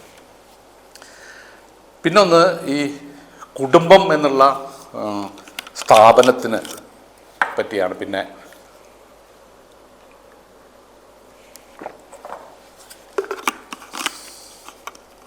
it has torn away from the family its sentimental veil and has reduced the family relations to a mere money relation. ഇത് വളരെ പ്രധാനപ്പെട്ട ഈ കുടുംബ ബന്ധങ്ങളിൽ കുടുംബത്തെ ഉണ്ടായിരുന്ന ഒരു ഒരു ഒരു ഒരു സെൻറ്റിമെൻ്റലായിട്ടുള്ള വെയിൽ, ഓക്കെ, അതിവൈകാരികതയുടെയും ഒരു കാൽപ്പനികതയുടെയും മൂടുപടം മാറ്റിയിട്ട് കുടുംബ ബന്ധം എന്ന് പറഞ്ഞാൽ ഒരു സ്വത്ത് ബന്ധമാക്കി മാറ്റി, ഓക്കെ, ഒരു പണമിടപാടാക്കി മാറ്റി. മനുഷ്യർ തമ്മിലുള്ള കുടുംബപരമായ ഇടപാടുകളെ പണത്തിൻ്റെ അടിസ്ഥാനത്തിലുള്ള ബന്ധമാക്കിയിട്ട് അത് ചുരുക്കി എന്നുള്ളതാണ് മറ്റൊരു ലോകത്തെ വിപ്ലവകരമായി മാറ്റിമറിച്ച ആ മാറ്റത്തിൻ്റെ മറ്റൊരു പോയിൻ്റായിട്ട് ഇതിൽ പറയുന്നത്. അവിടെയാണ് പിന്നീട് മാർക്സിൻ്റെ ഏറ്റവും കൂടുതൽ ഉദ്ധരിക്കപ്പെട്ടിട്ടുള്ള ഈ പ്രയോഗം വരുന്നത്. All that is solid melts into air, all that is holy is profaned എന്നുള്ള വളരെ പ്രസിദ്ധമായ വാചകം അവിടെയാണ് വരുന്നത്. ഉറഞ്ഞു പോയതൊക്കെ ആവിയായിപ്പോയി, വിശുദ്ധമായിരുന്നതൊക്കെ അവിശുദ്ധമായി മാറി എന്നുള്ളതാണ് മാർക്സ് പറയുന്നത്. ബൂർഷ്വാസി കൊണ്ടുവന്നിട്ടുള്ള ഈ മാറ്റത്തെക്കുറിച്ചുള്ള ഒരു വാചകം. ഇത് ഒരുപാട് പേര്, ഒരു പുസ്തകത്തിൻ്റെ പേര് തന്നെയുണ്ട്, ഓൾ ദാറ്റ് ഈസ് മെൽറ്റ് എന്നുള്ള, all that is solid melts into air. മോഡേണിറ്റിയെ പറ്റിയുള്ള ഒരു പുസ്തകത്തിൻ്റെ പേര് തന്നെ ഇതാണ്. മറ്റൊന്ന്, ഈ ഓരോ രാജ്യത്തും നിലനിന്നിരുന്ന ഇപ്പോൾ സവിശേഷമായിട്ടുള്ള ഉൽപ്പാദന ഉപഭോഗ സമ്പ്രദായങ്ങൾക്ക് അതൊരു സാർവലൗകികമായൊരു സ്വഭാവം നൽകി, ഒരു കോസ്മോപോളിറ്റൻ ക്യാരക്ടർ കൊടുത്തു എന്നുള്ളതാണ്. പല പ്രദേശങ്ങളിലും നിലനിന്ന തദ്ദേശീയമായിട്ടുള്ള ഉൽപ്പാദന രീതികളെ മുഴുവൻ മായ്ച്ചു കളഞ്ഞ് അതില്ലാതാക്കി ഉൽപ്പാദനത്തിനും ഉപഭോഗത്തിനുമൊക്കെ ഒരു സാർവലൗകികമായ, സാർവത്രികവും സാർവലൗകികവുമായ ഒരു ഭാവം നൽകുകയാണ്, ഒരു കോസ്മോപോളിറ്റൻ ക്യാരക്ടർ കൊടുക്കുക. It was given a cosmopolitan character to production and conception in every country എന്നാണ് ആ വാചകം. പിന്നെ വരുന്ന ഒരു വാചകമാണ് പ്രധാനം, വളരെ ലോക സാഹിത്യത്തിന് ജന്മം നൽകിയെന്നാണ്. വേൾഡ് ലിറ്ററേച്ചർ എന്ന് പറയുന്നൊരു ആശയം തന്നെ ഉണ്ടാക്കിയത് ബൂർഷ്വാസിയാണ്. ആഗോള സാഹിത്യം, ലോക സാഹിത്യം, അത് നേരത്തെ പറഞ്ഞതുമായിട്ട് ബന്ധപ്പെട്ടതാണ്. അതായത് നിങ്ങളുടെ ഉൽപ്പാദന സമ്പ്രദായങ്ങളും വിതരണ സമ്പ്രദായവും ഉപഭോഗവും ഒക്കെ സാർവത്രികമാവുകയും സാർവലൗകികമാവുകയും ചെയ്യുമ്പോൾ ഒരു സാർവലൗകികമായ ഒരു അനുഭൂതിയുടെ മണ്ഡലം ഉണ്ടാകുന്നു. നിങ്ങളുടെ വേദനകൾ, ഓക്കെ, സങ്കടങ്ങൾ, സന്തോഷങ്ങൾക്കൊക്കെ ഒരു സാർവലൗകികമായ സ്വഭാവം ഉണ്ടാകുകയും ഒരു സാർവലൗകികമായ ഒരു സാഹിതീയ ഭാവുകത്വം ഉണ്ടായി വരികയും ചെയ്യുന്നു എന്നുള്ളതുകൊണ്ടാണ് മാർക്സ് പറയുന്നത് വേൾഡ് ലിറ്ററേച്ചർ എന്ന് പറയുന്നത് ബൂർഷ്വാസി ഉണ്ടാക്കിയതാണ്, അതുവരെ അങ്ങനെ ഒരു സങ്കല്പം ഉണ്ടാവില്ല എന്നുള്ള ആശയം മാർക്സ് അവതരിപ്പിക്കുന്നു. ഇതും സാഹിത്യത്തെപ്പറ്റി മനസ്സിലാക്കുമ്പോൾ ആ ഒരു ലിറ്റററി സെൻസിബിലിറ്റി എങ്ങനെയാണ് ഒരു ആഗോള സ്വഭാവം ഉണ്ടാകുന്നത് എന്നുള്ളതിനെ പറ്റിയുള്ള വളരെ പ്രധാനപ്പെട്ട ഒരു നിരീക്ഷണമാണ്, യോജിച്ചാലും വിയോജിച്ചാലും ഇത് എന്നാണ് എനിക്ക് തോന്നുന്നത്. മറ്റൊരു ഒരു പ്രസ്താവം ഇതിൽ കാണുന്നത്, it has compelled all nations on points of extinction to adapt the bourgeoisie mould of production. It compels them to introduce what it calls civilization, that is to become bourgeoisie themselves. In one word, it creates a world after its own image. അവിടെയാണ് ആ പ്രയോഗം വരുന്നത്. സ്വന്തം പ്രതിച്ഛായയിൽ അത് ലോകത്തെ സൃഷ്ടിച്ചു എന്ന് പറയുന്നത്. അവിടെ പ്രയോഗം ഇതാണ്, ഈ സിവിലൈസേഷൻ എന്ന് പറയുന്ന ഒന്നിലേക്ക് എല്ലാ പ്രദേശങ്ങളിലെയും സംസ്കാരങ്ങളെയും ഈ സിവിലൈസേഷൻ എന്ന് അത് വിളിക്കുന്ന, ബൂർഷ്വാസി വിളിക്കുന്ന സിവിലൈസേഷൻ എന്ന് പറയുന്നത് തന്നെ നാഗരികത എന്ന് പറയുന്നതിൽ നഗരമുണ്ട്. ബൂർഷ്വാസി എന്ന് പറയുന്ന ബൂർഷ്വാസിയുടെ നാരേറ്റീവാണ് സിവിലൈസേഷൻ എന്നാണ് മാർക്സ് ഇവിടെ പറയുന്നത്. ഈ സിവിലൈസേഷൻ എന്ന് നമ്മൾ വിളിക്കുന്നത് ഒരു ബൂർഷ്വാസിയുടെ നാരേറ്റീവാണ്, അത് അതിൻ്റെ ലോകമാണ് സത്യത്തിൽ. അപ്പോൾ ലോകത്തുള്ള എല്ലാ രാജ്യങ്ങളെയും സിവിലൈസേഷൻ്റെ ഒരു യുക്തിയിലേക്ക് അത് പരിവർത്തനപ്പെടുത്തി, അതിനെ നിർബന്ധിച്ചു, കമ്പൽ ചെയ്തു എന്നുള്ളതാണ്. അപ്പോൾ ഇതും വളരെ പ്രധാനപ്പെട്ട മാർക്സിൻ്റെ ഒരു നിരീക്ഷണമാണ്. ഇത്രയും പോയിൻറ്റ്സ് വെച്ചുകൊണ്ടാണ് മാർക്സിൻ്റെ ഈ പ്രസിദ്ധമായ വാചകം ഉള്ളത്. ലോകത്തെ ഏറ്റവും വിപ്ലവകരമായ ഒരു പരിവർത്തനം നടത്തിയിട്ടുള്ളത് ബൂർഷ്വാസിയാണ്, ഇതുവരെ നടത്തിയിട്ടുള്ളത് ബൂർഷ്വാസിയാണ് എന്നുള്ള ആ നിരീക്ഷണത്തിന് ഉപോത്ബലകമായിട്ടുള്ള കുറേ കാര്യങ്ങളാണ്. ഇത് ഇത്ര മാത്രമല്ല, കുറേ ഉണ്ട്, ഞാൻ ചില പോയിൻറ്റ്സ് മാത്രമാണ് പറഞ്ഞത്. പിന്നെ ഞാൻ പറഞ്ഞ ഒരു കാര്യം, ബൂർഷ്വാസിയുടെ കാലഘട്ടത്തിൽ സംഭവിച്ച ഏറ്റവും വലിയ മാറ്റം, മാർക്സിനെ സംബന്ധിച്ചിടത്തോളം ഉണ്ടായിട്ടുള്ള മാറ്റം എന്ന് പറയുന്നത് ഈ അധ്വാനശേഷി എന്ന് പറയുന്നത് ഒരു ചരക്കായിട്ട് മാറുന്നു, ഒരു കമോഡിറ്റി ആയിട്ട് മാറുന്നു എന്നുള്ള, വിൽക്കാനും വാങ്ങാനും പറ്റുന്ന ഒരു കമോഡിറ്റി ആയിട്ട് മാറുന്നു. ശരീരത്തിൻ്റെ ഒരു ശേഷി കമോഡിറ്റി ആയിട്ട് മാറുക എന്നുള്ളത് ഇത് നമ്മൾ മുന്നേ പറഞ്ഞിട്ടുള്ളതാണ്. വേജ് ലേബർ എന്നതിനെ പറ്റി ഡിസ്കസ് ചെയ്യുമ്പോൾ നമ്മൾ പറഞ്ഞിട്ടുള്ളതാണ്. അത് ആ മുറിച്ച് വിൽക്കുന്നത് എങ്ങനെയാണ്? നിങ്ങളുടെ ശരീരത്തിൻ്റെ ഒരു ശേഷിയെ നിങ്ങൾ മുറിച്ച് വിൽക്കുന്ന സമയത്തിലാണ്. അതും നമ്മൾ പറഞ്ഞൊരു പോയിൻ്റാണ്. മണിക്കൂർ, ദിവസം, മിനിറ്റ് കണക്കിന് നിങ്ങൾക്ക് ഒരു ശേഷിയെ മുറിച്ചു വിൽക്കാൻ പറ്റും. നമ്മളന്ന് പറഞ്ഞ ഒരു ഉൽപ്പന്നത്തെ നിങ്ങൾ കൊടുക്കുന്നത് അതിൻ്റെ അളന്ന് തൂക്കിയിട്ടാണ്, ക്വാണ്ടിറ്റി അളന്ന് തൂക്കിയിട്ടാണ്. ഒരു തുണി മുറിച്ചു കൊടുക്കുന്ന മീറ്ററിലോ ഒക്കെയാണ്. സമയം എങ്ങനെയാണ് കൊടുക്കുക? ഈ സമയം കൊടുക്കുന്ന മണിക്കൂറിൽ അളന്നുകൊണ്ടാണ്. ഇത്ര മണിക്കൂർ ഞാൻ ഇന്ന ആൾക്ക് വേണ്ടി പണിയെടുക്കുമ്പോൾ എൻ്റെ ശരീരത്തെ ഞാൻ ഒരു സമയത്തിനുള്ളിൽ മുറിച്ചു കൊടുക്കുകയാണ്, ഒരു ശേഷിയെ ഞാൻ മുറിച്ചു കൊടുക്കുകയാണ്. ഇങ്ങനെ ഈ അധ്വാന സമയം എന്ന് പറയുന്നത് വളരെ പ്രധാനമായിട്ടും മാർക്സ് കാണും. ഈ ഒരു സങ്കല്പം ഉണ്ടായി വരുന്നത്, അപ്പോൾ ബൂർഷ്വാസി സത്യത്തിൽ ഒരു പുതിയ കാലസങ്കല്പം തന്നെ ഉണ്ടാക്കിയെന്നാണ് മാർക്സിൻ്റെ ഒരു വാദം. അതൊരു ലോകത്തെ മാറ്റുക എന്ന് പറയുന്ന ഒരു കാലത്തെ തന്നെ അത് മാറ്റി, ഒരു പുതിയ കലണ്ടർ ഉണ്ടാക്കി. ഇത് ഞാൻ നേരത്തെ സൂചിപ്പിച്ചതാണ്. ആ മൂലധനത്തിൻ്റെ ഒരു കാലസങ്കല്പത്തിൻ്റെ ഉള്ളിലാണ് നമ്മളൊക്കെ ജീവിക്കുന്നത് എന്ന് വേണേൽ പറയാം. അതിൻ്റെ ഒരു കലണ്ടറിൻ്റെ ഉള്ളിലാണ് നമ്മൾ ജീവിക്കുന്നത്, മനുഷ്യരെല്ലാവരും ജീവിക്കുന്നത്. അപ്പോൾ കലണ്ടർ എന്നുള്ള ഏറ്റവും മൂർത്തമായ തന്നെ എടുത്തു കഴിഞ്ഞാൽ കലണ്ടറിലുള്ള അക്കങ്ങൾ നമ്മൾ നോക്കുക. പ്രവൃത്തി ദിവസം, വിശ്രമം, ഞായറാഴ്ച നമുക്ക് വിശ്രമ ദിവസം. ഈ വിശ്രമവും ജോലിയും ഒക്കെ ആയിട്ടാണ് ബന്ധപ്പെടുന്നത്? നിങ്ങളുടെ ശരീരത്തിൻ്റെ ശേഷിയെ മുറിച്ചു കൊടുക്കുന്ന ആ ക്രമവും ആ അളവും ഒക്കെ വെച്ചിട്ടാണ് നമ്മുടെ ദിവസങ്ങൾ തുടങ്ങുന്നതും അവസാനിക്കുന്നതും ഒക്കെ. അപ്പോൾ ഈ മൂലധനത്തിൻ്റെ ഒരു കലണ്ടറിനുള്ളിൽ ജീവിക്കുന്ന മനുഷ്യരായിട്ട് മാറ്റുകയും ഒരു പുതിയ ലോകക്രമവും പുതിയൊരു കാലക്രമവും ഉണ്ടാക്കുക എന്നുള്ളതാണ് ബൂർഷ്വാസി ചെയ്തിട്ടുള്ള വലിയൊരു കാര്യം എന്ന് വേണമെങ്കിൽ പറയാം. ഇത് വേണമെങ്കിൽ നമ്മളൊരു കൗണ്ടർ ഫാക്ച്വലി ചിന്തിച്ച് കഴിഞ്ഞാൽ, അപ്പോൾ കമ്മ്യൂണിസം എന്താണെന്നുള്ള മാർക്സിൻ്റെ ചോദ്യം അതാണ്. ഒരു എതിർ വസ്തുതാപരമായി കൗണ്ടർ ഫാക്ച്വലി നിങ്ങൾ ഇമാജിൻ ചെയ്ത് കഴിഞ്ഞാൽ ഈ കലണ്ടർ ഇല്ലാത്തൊരു ലോകം എങ്ങനെയായിരിക്കും എന്നുള്ളതാണ് മാർക്സ് നോക്കുന്നത്. അതിനെയാണ് മാർക്സ് കമ്മ്യൂണിസം എന്ന് വിളിക്കുന്നത്. നിങ്ങൾ ഈ കാലക്രമത്തിനുള്ളിലല്ലാതെ മനുഷ്യർക്ക് ജീവിക്കാൻ കഴിയുമോ? നിങ്ങളുടെ ജീവിതം സാധ്യമാണോ? ഈ പ്രവൃത്തിയെപ്പറ്റിയും ജോലിയെപ്പറ്റിയുള്ള ഈ സങ്കല്പങ്ങളുടെ ഈ ഒരു ക്രമത്തിൻ്റെ പുറത്തു നിന്നുള്ള ഒരു ജീവിതത്തെയാണ് മാർക്സ് കൗണ്ടർ ഫാക്ച്വലി കാണുന്നത്. ഇങ്ങനെ അല്ലാത്തൊരു സിറ്റുവേഷനിൽ എങ്ങനെയായിരിക്കും? ഞാനായിരിക്കും വരാം ആ ഒരു സങ്കല്പം. ഇത് ഈ കാലത്തെ പറ്റിയുള്ള ഈ ഒരു സങ്കല്പം വാൾട്ടർ ബെഞ്ചമിനെ പോലുള്ള ആളുകളൊക്കെ പിന്നീട് ഈ കമോഡിറ്റി, ടൈമും കമോഡിറ്റിയും തമ്മിലുള്ള ബന്ധത്തെ പറ്റിയൊക്കെ പിന്നീട് കമോഡിഫിക്കേഷൻ എന്നുള്ള ആശയം, ഇതൊക്കെ പിന്നീട് ഒരുപാട് ചർച്ച ചെയ്യപ്പെട്ടുള്ള ആശയങ്ങളാണ്.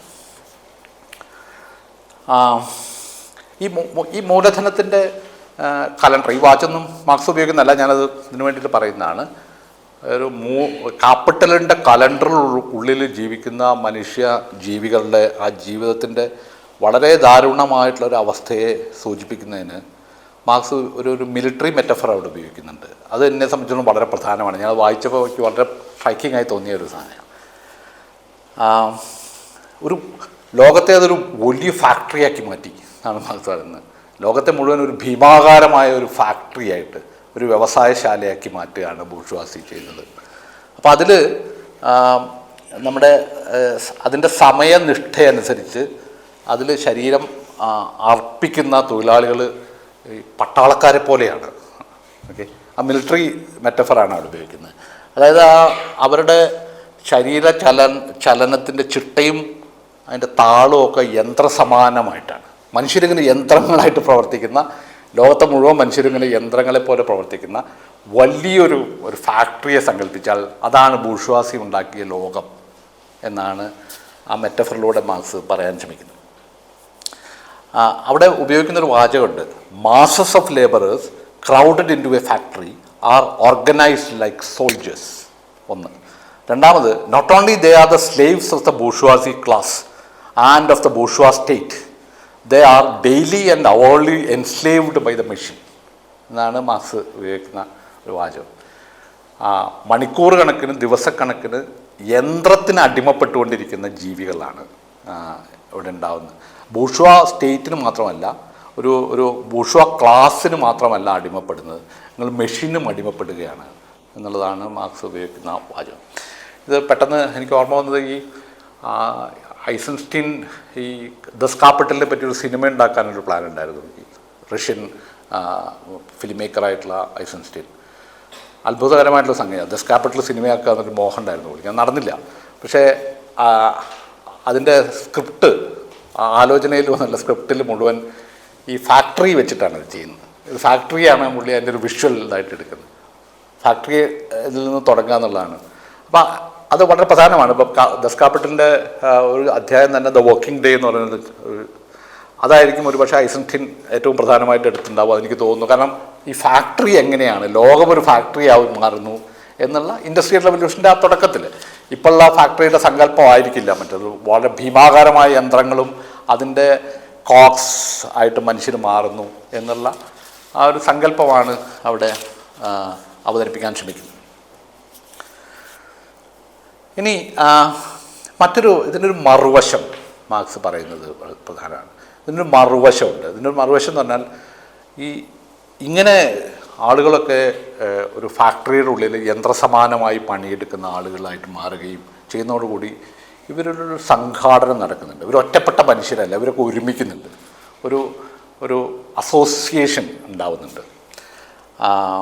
അതായത് ഇപ്പം തൊഴിലാളിക്ക് തൊഴിലാളി എന്ന് പറയുന്നൊരു ഐഡൻറ്റിറ്റി ആൻറ്റഗോണിസ്റ്റിക്കലിയാണ് ആ ഒരു ഐഡൻറ്റിറ്റി കിട്ടുന്നത്. അപ്പോൾ തൊഴിലാളികൾ മുഴുവൻ ഒരുമിക്കുകയും സംഘടിക്കുകയും സംയോജിക്കപ്പെടുകയും ഒക്കെ സമ്മേളിക്കുകയും ഒക്കെ ചെയ്യുന്ന ഒരു ഫിനോമിനൻ ഉണ്ടാകുന്നത്.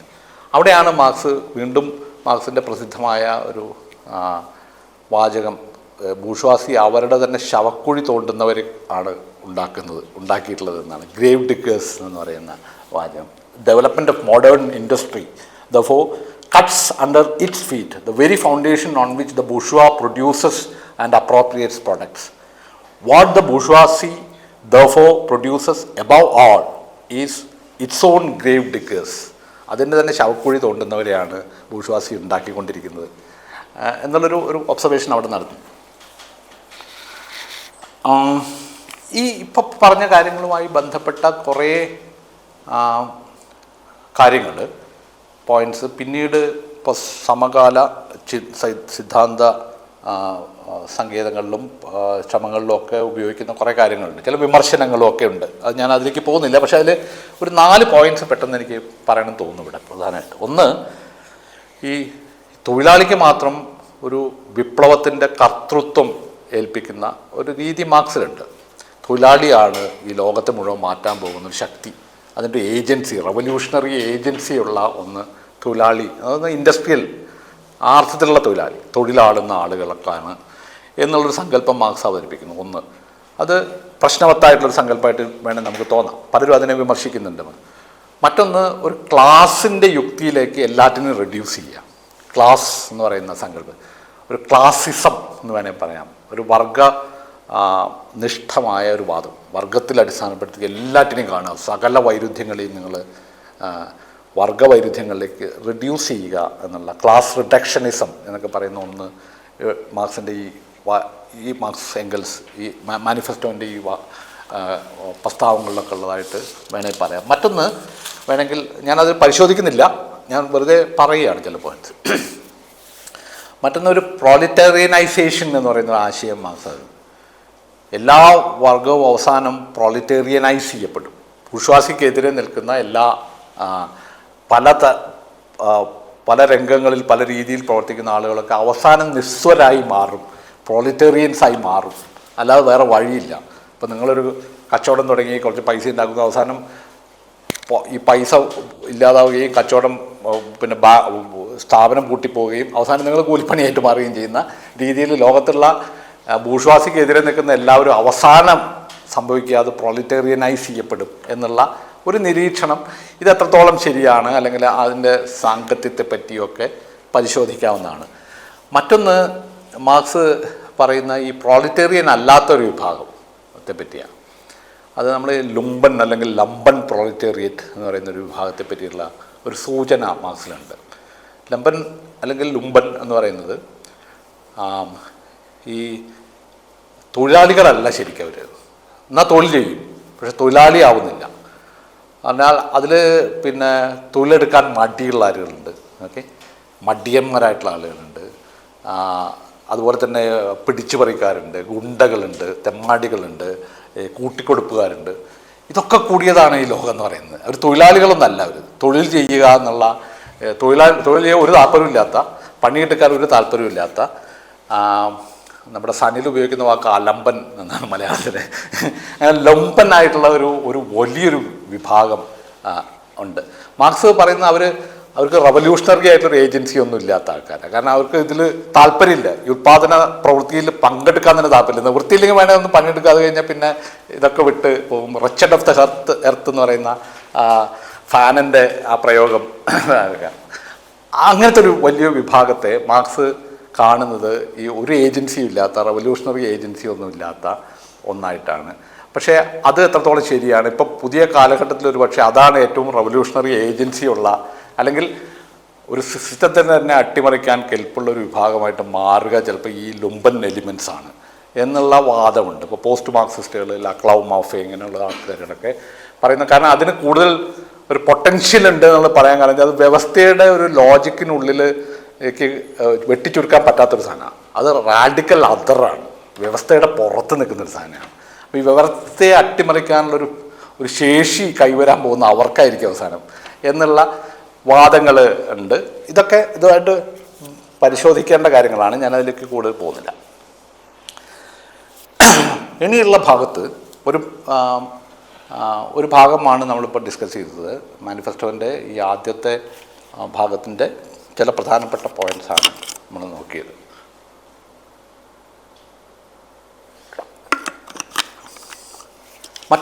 അടുത്ത ഭാഗത്ത് നമ്മൾ കാണുന്നത് ഈ കമ്മ്യൂണിസ്റ്റുകാർ എന്താണ് ചെയ്യാൻ പോകുന്നത്. അതാണ് ശരിക്കും മാനിഫെസ്റ്റോ എന്നുള്ള പ്രകടന പത്രിക എന്ന് നമ്മൾ പറയും.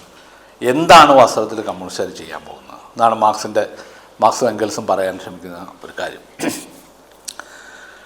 അവിടെ പറയുന്നത് ഏറ്റവും ചുരുക്കി പറഞ്ഞാൽ കമ്മ്യൂണിസ്റ്റുകാരുടെ ഒരു പരിപാടി എന്ന് പറയുന്നത് സ്വകാര്യ സ്വത്ത് ഇല്ലാതാക്കലാണ്. ഇതാണ് ഒരു പ്രസ്താവം. പ്രൈവറ്റ് പ്രോപ്പർട്ടി അബോളിഷ് ചെയ്യുക എന്നുള്ളതാണ് കമ്മ്യൂണിസ്റ്റുകൾ ചെയ്യാൻ ശ്രമിക്കുന്ന ഒരു കാര്യം. അതിങ്ങനെ തന്നെയാണ് പറയുന്നത്. The theory of the communist may be summed up in the single sentence abolition of private property എന്നാണ് ഒരു മറവുമില്ലാതെ മാർക്സ് അവിടെ പറയുന്നൊരു കാര്യം. സ്വാഭാവികമായിട്ട് ഈ സ്വകാര്യ സ്വത്തിൻ്റെ അബോളിഷൻ എന്ന് പറഞ്ഞാൽ എന്താണെന്നുള്ളതിനെപ്പറ്റി ഈ ആശയമാണ് ഒരുപക്ഷെ കമ്മ്യൂണിസ്റ്റുകൾക്കെതിരെ ഏറ്റവും കൂടുതൽ വിമർശനം ഉണ്ടാക്കിയിട്ടുള്ളത്. ഇത് സ്വത്തില്ലാതാക്കുന്നു, സ്വകാര്യ സ്വത്ത്, മനുഷ്യരുടെ സ്വകാര്യമായുള്ള സമ്പാദ്യമൊക്കെ ഇല്ലാതാക്കുന്നു എന്നുള്ളൊരു വിമർശനമാണ് അക്കാലത്ത് ഏറെ ഈ കമ്മ്യൂണിസ്റ്റ് ഇതിനെതിരെ ഉണ്ടായിട്ടുള്ളത്. അതിനെ പ്രതിരോധിക്കുന്ന രീതിയിൽ, അതിനെ ഡിഫെൻഡ് ചെയ്യുന്ന രീതിയിലുള്ള ചില വാദങ്ങളാണ് പിന്നീട് മാർക്സ്. വാദങ്ങൾ എന്ന് പറയാൻ പറ്റില്ല, അത് ഒരു പരിഹാസ രൂപത്തിലുള്ള കുറേ പ്രസ്താവങ്ങളാണ് ഈ ഭാഗത്ത് മുഴുവൻ കാണുന്നത്. ഓക്കെ, അതിന് മുന്നേ ഇത് വ്യക്തമാക്കുന്നുണ്ട് എന്താണ് ഈ പ്രൈവറ്റ് പ്രോപ്പർട്ടി. പ്രൈവറ്റ് പ്രോപ്പർട്ടി എന്ന് പറയുന്നത് പേഴ്സണൽ പ്രോപ്പർട്ടി അല്ല എന്നുള്ള ഒരു വ്യത്യാസം, ഇത് തമ്മിലുള്ള വ്യത്യാസം മാർക്സ് വളരെ കൃത്യമായിട്ട് അവതരിപ്പിക്കുന്നുണ്ട്. പ്രൈവറ്റ് പ്രോപ്പർട്ടിക്ക് സ്വകാര്യ സ്വത്ത് എന്ന് പറയുന്നത് തന്നെ ശരിയാണോ എന്ന് അതിൽ ആരോ ഒരു കമൻറ്റ്, എനിക്ക് തോന്നുന്നു കൽപ്പറ്റയോ മറ്റോ ഒരു കമൻറ്റ് ഇട്ടുണ്ടായിരുന്നു. ഇപ്പോൾ തൽക്കാലം നമുക്ക് അത് തന്നെ ഉപയോഗിക്കാം. പ്രൈവറ്റ് പ്രോപ്പർട്ടി എന്ന് പറയുമ്പോൾ ഒരു സ്വകാര്യമായ സമ്പാദ്യം എന്നുള്ളൊരർത്ഥം പെട്ടെന്ന് നമുക്കുണ്ടാവും. അതുകൊണ്ട് മാർക്സ് ഈ പേഴ്സണൽ, അതായത് സ്വകാര്യ സമ്പാദ്യം, നമ്മുടെ വ്യക്തിപരമായ സമ്പാദ്യവും പ്രൈവറ്റ് പ്രോപ്പർട്ടിയും തമ്മിൽ ഉള്ള വ്യത്യാസം എന്താണെന്നുള്ളത് ക്ലാരിഫൈ ചെയ്യുന്നുണ്ട് ഈ കാര്യത്തിലൊക്കെ. അതിങ്ങനെയാണ്. ഇപ്പം നമുക്ക് പറയാവുന്നൊരു കാര്യമാണ്, അത്ര ഇത് ഈ ലിറ്ററേച്ചർ പരിചയമുള്ള എല്ലാവർക്കും അറിയുന്നൊരു കാര്യമാണ്. ഒരു വ്യക്തിപരമായ സമ്പാദ്യം എന്നുള്ള രീതിയിൽ പ്രൈവറ്റ് പ്രോപ്പർട്ടി എടുക്കുകയാണെങ്കിൽ പേഴ്സണൽ പ്രോപ്പർട്ടിയാണത്. അതെന്താണ്? അത് മാർക്സിൻ്റെ കാറ്റഗറി ഉപയോഗിച്ച് പറഞ്ഞാൽ ഞാൻ എൻ്റെ ശരീരം എന്ന ഉരുപ്പടി വിറ്റ് കിട്ടുന്ന കൂലിയിൽ നിന്ന് മിച്ചം വയ്ക്കുന്നതിനെയാണ് നമ്മൾ സ്വകാര്യ സമ്പാദ്യം എന്ന് പറയുന്നത്. അപ്പോൾ ഞാൻ എൻ്റെ ശമ്പളത്തിൽ നിന്ന് മാറ്റി വെച്ച കാര്യം കൊണ്ട് ഞാനൊരു വീടുണ്ടാക്കുന്നുണ്ടാവും, ഒരു സ്ഥലം വാങ്ങുന്നുണ്ടാവും. ഇതിനെയാണ് സ്വകാര്യ സമ്പാദ്യം എന്ന് പറയുന്നത്. ഇത് പേഴ്സണൽ പ്രോപ്പർട്ടിയാണ്, ഇത് പ്രൈവറ്റ് പ്രോപ്പർട്ടി എന്നുള്ള മാർക്സിൻ്റെ ഇതിൽ അല്ല വരുന്നത്.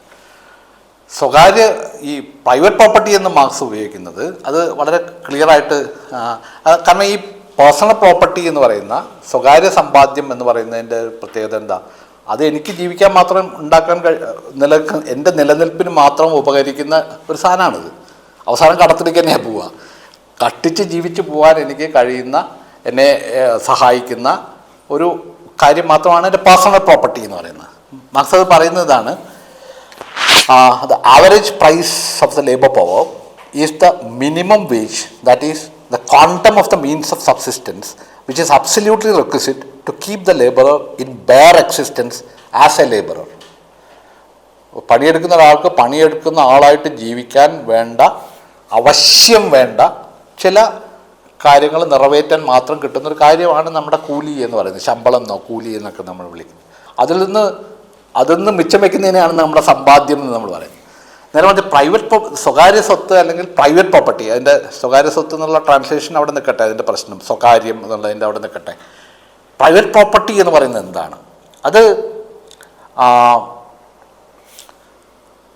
കൂലിപ്പണി എന്ന് പറയുന്നത്, വേജ് ലേബർ എന്ന് പറയുന്നത് മൂലധനമായി മാറുക, പരിണമിക്കുന്ന ഘട്ടത്തിൽ മാത്രമാണ് സ്വകാര്യ സ്വത്ത് ഉണ്ടാവുന്നത് എന്നാണ്, അല്ലെങ്കിൽ പ്രൈവറ്റ് പ്രോപ്പർട്ടി ഉണ്ടാവുന്നതാണ് മാർക്സിൻ്റെ നിരീക്ഷണം. അതായത്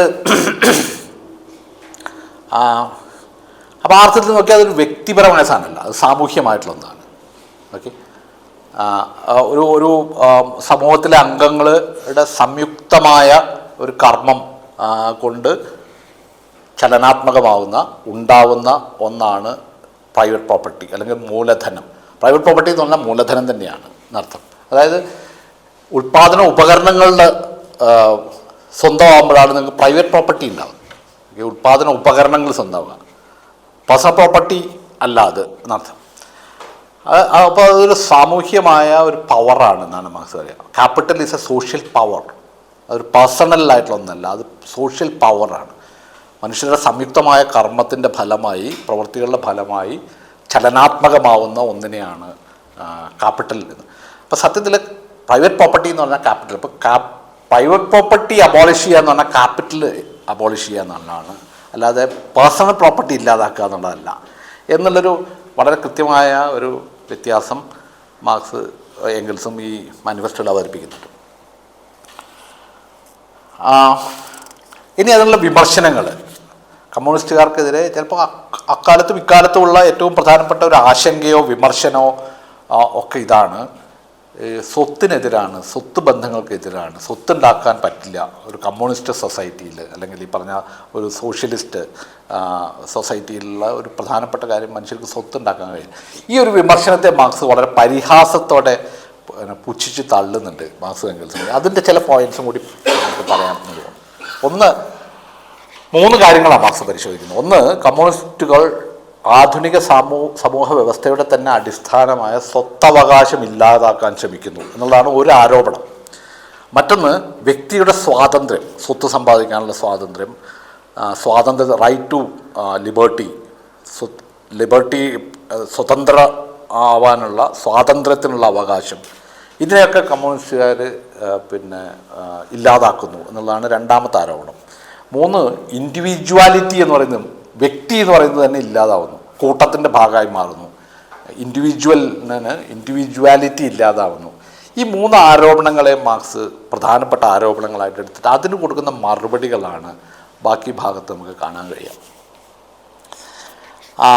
അവിടെ കുറച്ച് പരിഹാസവും ഒക്കെ കലർത്തിയ ചില വാക്കുകളും ഒക്കെ ഉപയോഗിച്ചിട്ടാണ് ഈ മാനിഫെസ്റ്റോൻ്റെ ബാക്കിയുള്ള ഭാഗത്തിൽ മുഴുവനുള്ളത്.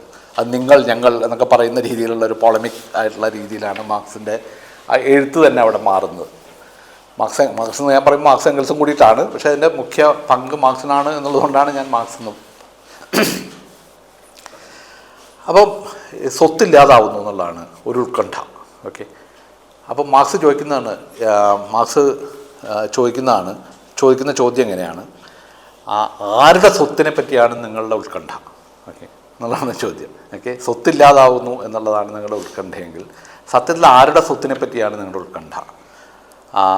കാരണം സ്വകാര്യ സ്വത്ത് എന്ന് പറയുന്നത് ബൂർഷ്വാസിക്ക് മാത്രമേ ഉള്ളൂ. ഓക്കെ, പേഴ്സണൽ പ്രോപ്പർട്ടി അല്ല അത്. സ്വകാര്യ സ്വത്ത് എന്ന് പറഞ്ഞാൽ ഉൽപ്പാദന ഉപകരണങ്ങളുടെ ഉടമസ്ഥാവകാശമാണ്. ഉൽപ്പാദന ഉപകരണങ്ങൾ സ്വന്തമാവുന്ന ആളാണ്, അതിനെയാണ് സ്വത്ത് എന്ന് പറയുന്നത്, പ്രൈവറ്റ് പ്രോപ്പർട്ടി എന്ന് പറയുന്നത്. ആ സ്വത്തില്ലാതാവുന്നതാണ് നിങ്ങളുടെ കൺസേൺ, അല്ലാതെ സ്വത്തില്ലാതാവുന്നതല്ല നിങ്ങളുടെ ഉത്കണ്ഠ എന്ന് പറയുന്നത്. അപ്പം സത്യത്തിൽ എന്താണ് അപ്പം അത് നിങ്ങളുടെ അവകാശത്തിൻ്റെ പ്രശ്നമാണ്, മനുഷ്യരുടെ മുഴുവൻ അവകാശത്തിൻ്റെ പ്രശ്നമായിട്ട് അത് അവതരിപ്പിക്കരുത്. ഇതാണ് ആദ്യത്തെ ഒരു പോയിന്റ്. ഒരു ഹ്യൂമൻ റൈറ്റായിട്ട് സ്വത്തവകാശത്തെ നിങ്ങൾ കാണരുത്. ഈ സ്വത്ത് എന്ന് പറയുന്നത് നിങ്ങളുടെ ഒരു അവകാശം, നിങ്ങളുടെ ഒരു പ്രജുഡീസത്തിനെ ലോകത്തിൻ്റെ പൊതു തത്വമായിട്ട് അവതരിപ്പിക്കുക എന്നുള്ളതാണ് ബൂർഷ്വാസി ചെയ്തുകൊണ്ടിരിക്കുന്നതെന്നാണ് മാർക്സിൻ്റെ ഒരു പ്രസ്താവം. അത് മാത്രമല്ല, അത് വളരെ നിഷ്പക്ഷവും ശുദ്ധവും സാർവത്രികവുമായ ചില പൊതു തത്വങ്ങളായിട്ട് സ്വന്തം പ്രജുഡീസസിനെ തന്നെ അവതരിപ്പിക്കുക, സ്വന്തം മുൻവിധികളെ തന്നെ അവതരിപ്പിക്കുകയാണ് ചെയ്യുന്നത്. Their interests, bourgeoisie's prejudices, are depicted as general interests, laws, values and innocent ideas എന്നാണ് ആ പ്രയോഗം. സ്വന്തം വർഗത്തിന് നിലനിൽക്കാൻ വേണ്ടുന്ന ഉപാധികളെ മനുഷ്യരുടെ നിലനിൽപ്പിൻ്റെ ഉപാധികളായിട്ട് അവതരിപ്പിക്കുകയാണ്, അത് പൊതുവായിട്ടുള്ള കാര്യങ്ങളായിട്ട് അവതരിപ്പിക്കുകയാണ് ബൂർഷ്വാസി ചെയ്യുന്നത് എന്നുള്ളതാണ് ഒന്ന്. രണ്ടാമത്തത്, ആരുടെ സ്വാതന്ത്ര്യത്തെക്കുറിച്ചാണ് നിങ്ങളുടെ ഉത്കണ്ഠ എന്നുള്ളതാണ് അടുത്തൊരു ചോദ്യം. സ്വത്തിനെ പറ്റിയിരുന്നത് കഴിഞ്ഞാണ്. സത്യത്തിൽ നിങ്ങളുടെ ഉത്കണ്ഠ നിങ്ങളുടെ സ്വാതന്ത്ര്യത്തെ പറ്റിയിട്ടാണ്, അല്ലാണ്ട് മനുഷ്യരുടെ സ്വാതന്ത്ര്യത്തെ പറ്റിയല്ല എന്നുള്ളതാണ്. അതായത് സ്വാതന്ത്ര്യത്തിനുള്ള നിങ്ങളുടെ അവകാശം നഷ്ടപ്പെടുന്നു എന്നുള്ളതാണ് നിങ്ങളുടെ ആശങ്ക. സ്വാതന്ത്ര്യത്തിനുള്ള നിങ്ങളുടെ അവകാശം എന്താണ്? അത് ചൂഷണം ചെയ്യാനുള്ള അവകാശമാണ്. ഓക്കെ, ശരീരം, കൂലി തൊഴിലാളികളുടെ ശരീരം ഫ്രീ ആയിട്ട് മാർക്കറ്റിൽ അവൈലബിൾ ആവണം എന്നുള്ളതാണ് നിങ്ങളുടെ എക്സിസ്റ്റൻസിൻ്റെ അടിസ്ഥാനം എന്ന് പറയുന്നത്. ഒരു ബൂർഷ്വാ ക്ലാസിൻ്റെ എക്സിസ്റ്റൻസിൻ്റെ അടിസ്ഥാനം എന്ന് പറയുന്നത് ഫ്രീ ആയിട്ട് ലേബർ ഉണ്ടാവണം എന്നുള്ളതാണ്. മനുഷ്യരുടെ അധ്വാനം ഫ്രീ ആയിട്ട് അവൈലബിൾ ആവണം. അല്ല എന്ന് പറഞ്ഞാൽ ഫ്രീ ആയിട്ട് എന്ന് പറഞ്ഞാൽ വിൽക്കാൻ കഴിയുന്ന ആളുകൾ ഉണ്ടാവുക എന്നുള്ളതാണ്. അത് ആരുടെ പ്രജുഡീസാണ്? അതൊരു ബൂർഷ്വാ ക്ലാസിൻ്റെ പ്രജുഡീസാണ്. ഒരു വ്യക്തി എന്നുള്ള രീതിയിൽ നമ്മൾ എടുക്കരുതേ. ഒരു ക്ലാസ് എന്നുള്ള നിലയ്ക്ക് നോക്കിക്കഴിഞ്ഞാൽ അത് ഈ ക്ലാസിൻ്റെ താല്പര്യമാണ്. ആ താല്പര്യം എങ്ങനെ അവതരിപ്പിക്കപ്പെടുന്നത്? മനുഷ്യരുടെ സ്വാതന്ത്ര്യം എന്ന രീതിയിലാണ്. സാർവലൗകികമായ, സാർവത്രികമായ എല്ലാ മനുഷ്യരുടെയും ഒരു കാര്യമായിട്ട് സ്വാതന്ത്ര്യത്തെ നിങ്ങൾ അവതരിപ്പിക്കുകയാണ്. സത്യത്തിൽ ഈ സ്വാതന്ത്ര്യം എന്ന് പറയുന്നത് ബൂർഷ്വാസിയുടെ പ്രജുഡീസാണ്, മുൻവിധിയാണ് എന്നാണ്. അപ്പം അവിടെ മാർക്സ് പറയുന്ന ഒരു വാചകം ഇതാണ്: നിങ്ങളുടെ ലോകത്തെ മനുഷ്യൻ്റെ ലോകമായിട്ട് അവതരിപ്പിക്കുന്നു, നിങ്ങളുടെ സ്വാതന്ത്ര്യത്തെ മനുഷ്യ സ്വാതന്ത്ര്യമായിട്ട് അവതരിപ്പിക്കുന്നു. ചുരുക്കത്തിൽ നിങ്ങളെ മനുഷ്യ സങ്കല്പത്തിൻ്റെ ഒരു ഏകശിലാരൂപമായിട്ട് അവതരിപ്പിക്കും. മനുഷ്യൻ എന്ന് പറയുന്നത് നിങ്ങൾ പ്രസൻറ്റ് ചെയ്യുന്നത് സത്യത്തിൽ നിങ്ങൾ തന്നെയാണ്. നിങ്ങളുടെ ഒരു മുൻവിധിയെ നിങ്ങൾ ലോകത്തിൻ്റെ മുഴുവൻ ഒരു മൂല്യവ്യവസ്ഥയാക്കി അവതരിപ്പിക്കുകയാണ് ചെയ്യുന്നതെന്നാണ് മാർക്സിൻ്റെ ഒരു നിരീക്ഷണം. ഞാൻ നേരത്തെ പറഞ്ഞു, ആ പ്രയോഗം തന്നെ അങ്ങനെയാണ്. നിങ്ങൾ എന്ന് പറഞ്ഞിട്ട് തന്നെയാണ് ആ വാചകങ്ങൾ മുഴുവൻ നോക്കിക്കഴിഞ്ഞാൽ. പിന്നെ മൂന്നാമത്തെ കാര്യം, ഈ വ്യക്തി ഇല്ലാതാവുക, അല്ലെങ്കിൽ വ്യക്തിത്വം, ഇൻഡിവിജ്വാലിറ്റി എന്ന് പറയുന്നത് ഇല്ലാതെ വാനിഷ് ചെയ്യുന്നു. ഏത് വ്യക്തിയെ പറ്റിയാണ് നിങ്ങളുടെ ഉത്കണ്ഠ? വീണ്ടും ഈ ചോദ്യം തന്നെയാണ്. ഏത് വ്യക്തി ഇല്ലാതാവുന്നു എന്നാണ് നിങ്ങൾ പറയുന്നത്? കാരണം അധ്വാനം മൂലധനമായി രൂപം മാറാത്ത ഒരു ഘട്ടത്തിൽ ആളുകളുടെ സ്വത്ത് ബൂർഷ്വാസിയുടെ സ്വത്തായി പരിണമിക്കാത്ത ഘട്ടത്തിൽ വ്യക്തിത്വം മാഞ്ഞു പോകുന്നു എന്നുള്ളതാണ്. ഓക്കെ, അവിടെ വളരെ പ്രധാനപ്പെട്ട ഇൻഡിവിജ്വലിനെ പറ്റിയൊരു സങ്കല്പം അവതരിപ്പിക്കുകയാണ്. ഇപ്പോഴത്തെ നിങ്ങളുടെ ബൂർഷ്വാസ് വ്യക്തി സങ്കല്പം എന്ന് പറയുന്നത് തന്നെ, ആ വ്യക്തി എന്ന് പറയുന്നത് നിലനിൽക്കുന്നത് തന്നെ നിങ്ങളുടെ അധ്വാനം മൂലധനമായി പരിണമിക്കാത്ത ഘട്ടത്തിൽ ഇല്ലാതായി പോകുന്ന ഒന്നാണ് വ്യക്തി. ഓക്കെ, ആ വ്യക്തിയെ പറ്റിയാണ് നിങ്ങൾ ഉത്കണ്ഠ എന്ന് പറഞ്ഞാൽ, from the moment when labour can no longer be converted into capital, from the moment when individual property can no longer be transformed into bourgeois property, into capital, from that moment you say individuality vanishes. You must therefore confess that by individual you mean is no other person the bourgeoisie than the middle class owner of property. ഇതാണ് അത് വളരെ clear ആയിട്ട് പറയുന്നത്. ആ വ്യക്തി നിങ്ങൾ തന്നെയാണ്. Okay, നിങ്ങൾ ഈ ഇല്ലാതാവുമെന്ന് നിങ്ങൾ ആശങ്കപ്പെടുന്ന വ്യക്തി സത്യത്തിൽ നിങ്ങൾ തന്നെയാണ്. കാരണം നിങ്ങളുടെ ഒരു നിങ്ങൾ മനുഷ്യരെ കാണുന്ന ഈ വ്യക്തിയായിട്ടാണ്, ഈ സങ്കല്പമായിട്ടാണ്. ആ സങ്കല്പം ഇല്ലാതാവുന്നതിനെ പറ്റിയാണ് ഉത്കണ്ഠ. അല്ലാതെ ഒക്കെ സാർവത്രികമായ ഒരു വ്യക്തി എന്നുള്ള ആശയമല്ല നിങ്ങൾ അവതരിപ്പിക്കുന്നത് എന്നുള്ളതാണ് ഞാൻ അതിലേക്ക് വരാൻ പറ്റുന്നത്. ഇവിടെ വളരെ പ്രധാനപ്പെട്ട മറ്റൊരു ഒബ്സർവേഷൻ ഇവിടെയുള്ളത്, ആരുടെ മുൻവിധികളാണ് ഈ പൊതുവായ മൂല്യങ്ങളായിട്ട് മാറുന്നത് എന്നാണ് മാർക്സിൻ്റെ ഒരു ചോദ്യം. ഓക്കെ, ഈ കമ്മ്യൂണിസ്റ്റ് ഒരു സൊസൈറ്റി ഉണ്ടായി വരുമ്പോൾ ഇതിൻ്റെ വിമർശകർ മുഴുവൻ പറയുന്നൊരു കാര്യം എന്ന് പറഞ്ഞാൽ ആളുകളൊക്കെ മടിയന്മാരായിട്ട് മാറുന്നതാണ്, പണി ഉണ്ടാവില്ല എന്നുള്ളതാണ്. അതാണ് മറ്റൊരു വിമർശനമായിട്ടാണ്. കാരണം കൂലിപ്പണി ഇല്ലാതാവും. കൂലിപ്പണി എന്ന് പറഞ്ഞൊരു സംഗതി ഇല്ല. വേജ് ലേബർ എന്നൊന്നും ഇല്ലാതെ വരുമ്പോൾ ആളുകൾ മുഴുവൻ മടി പിടിച്ച് മടിയന്മാരായിട്ടുള്ള ആളുകളുണ്ടാവും. പണി എന്ന് പറയുന്നത് ഉണ്ടാവില്ല. ഓക്കെ, ക്രിയാത്മകമായ അല്ലെങ്കിൽ ഈ പറഞ്ഞ ലാഭം എന്ന് പറയുന്ന സങ്കല്പങ്ങളൊന്നും ഇല്ലാതാവുമ്പോൾ ആളുകൾ പണിയെടുക്കാതെയായി മാറും എന്നുള്ള ആശയമാണ്. അത് അക്കാലത്തും ഇക്കാലത്തൊക്കെ ഉള്ള സോഷ്യലിസ്റ്റ് ഇതിൻ്റെ ഒരു പ്രധാനപ്പെട്ട പ്രശ്നമായിട്ട് പറയുന്നു.